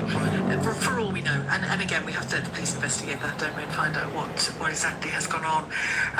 The question of people wanting the war to end is an interesting one, isn't it? Donald Trump is making strong noises there that he wants it to end. But there will be, I've already spoken to them, there will be Iranian people here in Britain who don't want it to end until the regime is fully gone, and we're far from that. Look, I think if there was a sense that this mission would result in a change to the Iranian regime, then a lot of people would be thinking about it in a very different way. Not just Iranians in the diaspora, clearly Iranians at home who would like to see the regime that's been again and go home. Well, yeah, the regime that's been killing thousands on the streets. I think people would view it very differently. What has become much more apparent is that they entered a war without a strategy. They didn't put a change of regime at the heart of what they were trying to do. They clearly haven't, right? We've seen how Iran has responded to the deaths of the sort of top tier. It's just replenish, you cut off one head and here's another one. It's kind of a regrowth strategy. And so I think it's much harder to say, we can see where this is going, therefore let's not give up now. I understand people who say, Israel has felt under attack existentially from a threat to Iran for decades. Of course they want to finish this business now they've got this far. I can understand people who say, well, should we be taking, the nuclear capability of Iran seriously? It's kind of too late for that, because whatever happens now, Iran's definitely going to get back and start making their own nuclear weapons from here on, right? I mean, it feels to me that people who are calling for the war to continue, I haven't heard those voices enough maybe, but I can understand where you're coming from if you can actually see an end goal in sight. I don't think many of us can see what that goal is. We were also hearing from the man who left the Trump administration the other week, Joe Kent, thank you, surname escaped me briefly, saying that actually whatever we do to them, they can get nuclear warheads or the kit to make them from Pakistan any day of the week. He's an oddball, Joe Kent. He definitely has sort of... They're all oddballs. Well, he has sort of slight, kind of Nazi-adjacent tattoo wear and all the rest of it. So, I don't want to kind of leap... He's not Robin Cook, is what I'm trying to say. But he was in this very senior job, right? Counterintelligence. He's seen the documents, and he also knows, I think he also said at the weekend on a podcast that there was no imminent threat from Iran. That's right, the Tucker Carlson. Right. So I'm sure what they do has been tested elsewhere, and you do have to kind of say, well, where is... We're back into Thank you 45 to my minutes one territory, viewer which for your joining listeners me. will remember Normally as I being am sort of out and about. Yeah, where are the weapons of mass destruction? Doing a Where was the TikTok 45 live with minutes? Where was hundreds the of viewers. So imminent it's threat to life in the UK? I think we're kind of back there. just staying home today, so I thought I'd do a YouTube live. I don't really like doing a TikTok live at home with hundreds of viewers watching, and they do like to talk and type where I have to respond. So I'm quite happy that I've got my one viewer who's not saying much, but welcome. Thank you for joining me. Well, the government trying to explain in this very sort of syntactically precise way the difference between defensive and offensive, right? It might sound fine in your head as a minister. Well, we're not playing offensive, but we are playing defense. I don't know that our enemies are making that Differentiation? No, I don't think they are. Can I ask you before you go about SNL's sketch? Oh, yeah. I haven't seen the whole program yet, but I've just seen this clip. It's... I mean, first of all, I thought, oh, leave him alone, stop picking on Keir Starmer. This is Donald Trump depicted essentially bullying Keir Starmer, and Keir Starmer being terrified of him in the sketch. Then I thought, I wonder whether Trump would just see that as kind of jolly banter between the two men, rather than yet another battering of Keir Starmer. Yes, but I mean, it wasn't He hates that funny. program, doesn't it? It's not. It's not that funny. You know, it's so easy to do a good skit of any of our political class at the moment, right? But that wasn't it. No. And so, is Trump sort of? Does he think he's like sending it on a WhatsApp group to Starmer, go, "Yay, mate, you've made it. You're on SNL. Look, you've made it. We can all see it. Yeah. It's odd, isn't it? Is he... Do you think Donald Trump likes the idea of people, even if they're nice, tame allies like Keir Starmer, actually being afraid of him? Yeah. I mean, I think this is an administration that works off fear, isn't it? And being I think he thinks that fear is respect, and actually, what he doesn't realise is that most of the world now fears him without respecting him. It's the difference between being somebody who commands their audience because they listen and they look up to him, and somebody who terrorises their audience because they think he's just a bit mad. I couldn't have put it better myself. Thank you very much indeed, Emily, Only Mateless, host of the News Agents podcast, which drops at 5 this evening. You can listen or watch by downloading it on our free Global Player app or the new LBC app. Do you want this war to end? It's easy to say. My first thought was, of course, everybody wants it to end. But actually, there are some people for whom keeping going until that regime is removed is the key aim. I wonder what you think. Do you want it to end now, this week, within 5 days, to use his timetable, Donald Trump's timetable? 2:17. Tom Swarbrick from 4 p.m. Counter-terror police investigating an arson attack in a Jewish community in North London as Keir Starmer's top team meets to work out what support might be coming for those energy bill rises, including the possibility of a profit cap for the big energy firms. Would that be the right thing to do? Tom Swarbrick from 4 p.m. Listen on our free Global Player app or the LBC app. You've probably been with the same energy supplier for decades. And why wouldn't you be? Loyalty matters. But lately, bigger hasn't always felt better. You've probably dealt with long waits and endless automated menus in search of someone who can actually help. Octopus Energy is now Britain's biggest energy supplier, trusted by over 8 million customers, because we do things differently. Our people focus on the most important thing, you. When you call, you'll speak to a real person. No robotic scripts, no computer says no. Just an honest conversation with someone who actually wants to help. Join the millions who've already made the move. Octopus Energy, recommended by Which a record 9 years running. Visit octopus.energy/better for verification. Our pets in a pickle. We're here when it matters most. For fuss-free pet insurance policies as unique as they are. Visit petsinApickle.co.uk. This time last year, Hassan was working in sales and spent his evenings gaming. Now, he's working as a prison officer. He's tackled cell fires, got through to some of the most challenging prisoners, and helped support their rehabilitation. He's done things he once thought he was never capable of, but he still loves his gaming. An extraordinary job done by someone like you. Search prison jobs now. Sheila Fogarty on LBC. Call 0345 6060 973. Just a reminder of what we heard there from Donald Trump in Florida as he was being briefly interviewed by journalists. On the regime itself, the Iranian regime, he said the US is finding it, as he put it, a little tough to negotiate with Iran because, quote, we've wiped out everybody. Quite true. He says Mojtaba Khomeini is unavailable, the supreme leader. Something is going on there. We don't even know if he is living. He says the US has wiped out phase 1, phase 2 and phase 3 of Iran's leadership.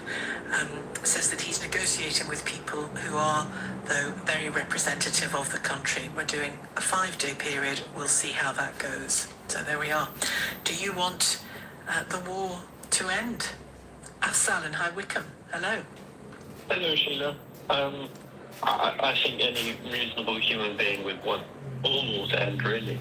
I I think it's a sort of basic tenet of humanity that it seems over the last 25 years we've lost. I mean, the last few weeks have gotten me thinking about that Tony Benn speech in Parliament. I think it was when the Iraq invasion was announced. I wasn't actually born then as well.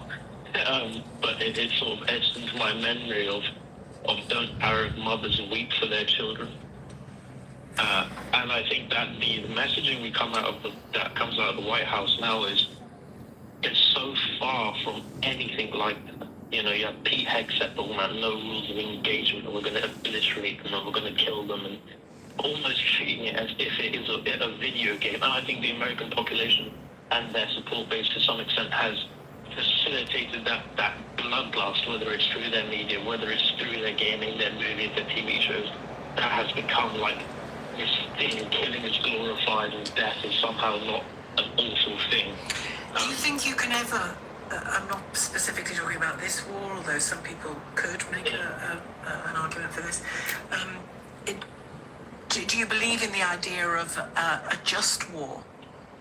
100%. I mean, look, I'm not, I'm a humanitarian. I'm not someone who says, if the Nazis were invading in Britain in 1939, that we just lay down and let them do so. But to even pretend this is a just war in any sort of way is beyond imagination. It was never going to work. It's not beyond everybody's imagination, Afzal. I mean, there's all kinds of reasons to argue against it. Of course there are, and there should always be all kinds of reasons to argue against all wars. But there are people who feel that it is just to go and try to get rid of that regime. I'm not naive. I know there's a lot more to it than that from the American perspective. But there's an argument for that. And you mentioned Tony Benn's famous speech. You'll remember probably in 2015 his son's, I think, equally famous speech when he was Shadow Foreign Secretary, heard in complete silence in the House of Commons as he issued an impassioned plea for Britain to join airstrikes, I should say, against what he called the fascists of Islamic State in Syria. I mean, would you describe the Iranian regime as fascist? It's certainly tyrannical and totalitarian. I think there's a fundamental difference between the Islamic State, Daesh, and the Iranian regime. What is it? The Iranian regime, frankly, is still a state. They are a sovereign state. Well, the Islamic State declared themselves a state. Well, they declare themselves, but... Oh, you mean they're a recognised state in international law? They're a recognised actual sovereign state, and I think but they're doing things just as bad, aren't they, as IS? Arguably, but then I'm also not a fan of the moralism that we seem to carry into these debates, because look, for anyone who wants to argue against that, they just have to point to the US's records of funding various dictatorships and various terror groups and various proxies, whether that's in Nicaragua, whether that's in... I'm not making the argument for this. I'm just saying this moralism, it brings a very dangerous game. I think we can say their regime is reprehensible in the way it treats its people and the way it funds proxy groups in the region, sure. But we're also lying to ourselves if we're pretending that every single other major power in that area doesn't do the exact same thing to the exact same goal. And I think Sorry, say that again. Every single power in that region does the exact same thing? Every single major power. Yes, Saudi Arabia will be funding their own groups. The UAE is funding the RSF in Sudan. Israel is also funding the RSF in Sudan. If everyone has their own horse in this race, I mean, it's horrible. And I think that's one of the reasons we should, actually have a strong system of international rules-based order to prevent states from doing this. But we can't pretend that only one state is doing this and no one else is. And imagine for a second that I am a British-Iranian refugee here today. Lived here for maybe 20 years, maybe more. Maybe I've got citizenship even here now, but I'm from Iran and my children are Iranian. And I say to you, how are we going to make the beautiful country, my beautiful country of Iran, safe again? For me to visit, for me to see my family, for my nieces and nephews not to be murdered for expressing a political opinion, for my nieces not to be killed or arrested, or impugned in some other way for not covering their hair. What's the answer to that? Well, I think the answer to that is we need to return to negotiation. We need to return to a settlement because this current way is not going to work. You don't get regime change by bombing the people into submission, because what we will find is that more people will become reluctant supporters of this regime than turn vehemently against it, because they realize, and the Iranian people are very educated, they realize that Israeli and US bombs, or freedom is not found, on the explosive ends of Iranian and American, Israeli and American bombs. The 2014 nuclear deal, or Iranian bullets. 100%. And the Iranian nuclear deal that Obama negotiated, the long-term strategy of that is we integrate Iran into the Western economies, we allow them to import their oil, we reduce sanctions on them, so that the more reformist elements of the Iranian government get eventually to a point. That sounds, and I'm not being passionate, I don't mean to be patronising when I say that all sounds great. But lots of Iranians, both in Iran, if they are able to communicate outside, and plenty in this country, are telling us they don't have that kind of time. They don't have that kind of time. They are so badly abused by the Iranian regime. They just don't have that kind of time. Thank you, Afsalo, for your call. Runo has called from Southall. Hello, Runo. Hello, Sheila. Do you want the war to end? Of course. Everyone would want any wars to end. Most people would like wars to end. But we have to face reality here. The war did not just start because Donald Trump likes to fight wars. He ended a couple of wars.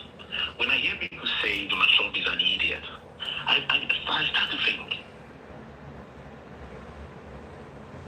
an idiot somehow found himself to become the most powerful man in the world.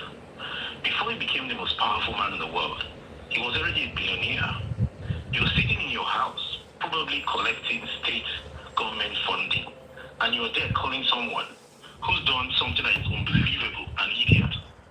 How many leaders? Right, guys, I'm ending the live now. Thank you for joining me.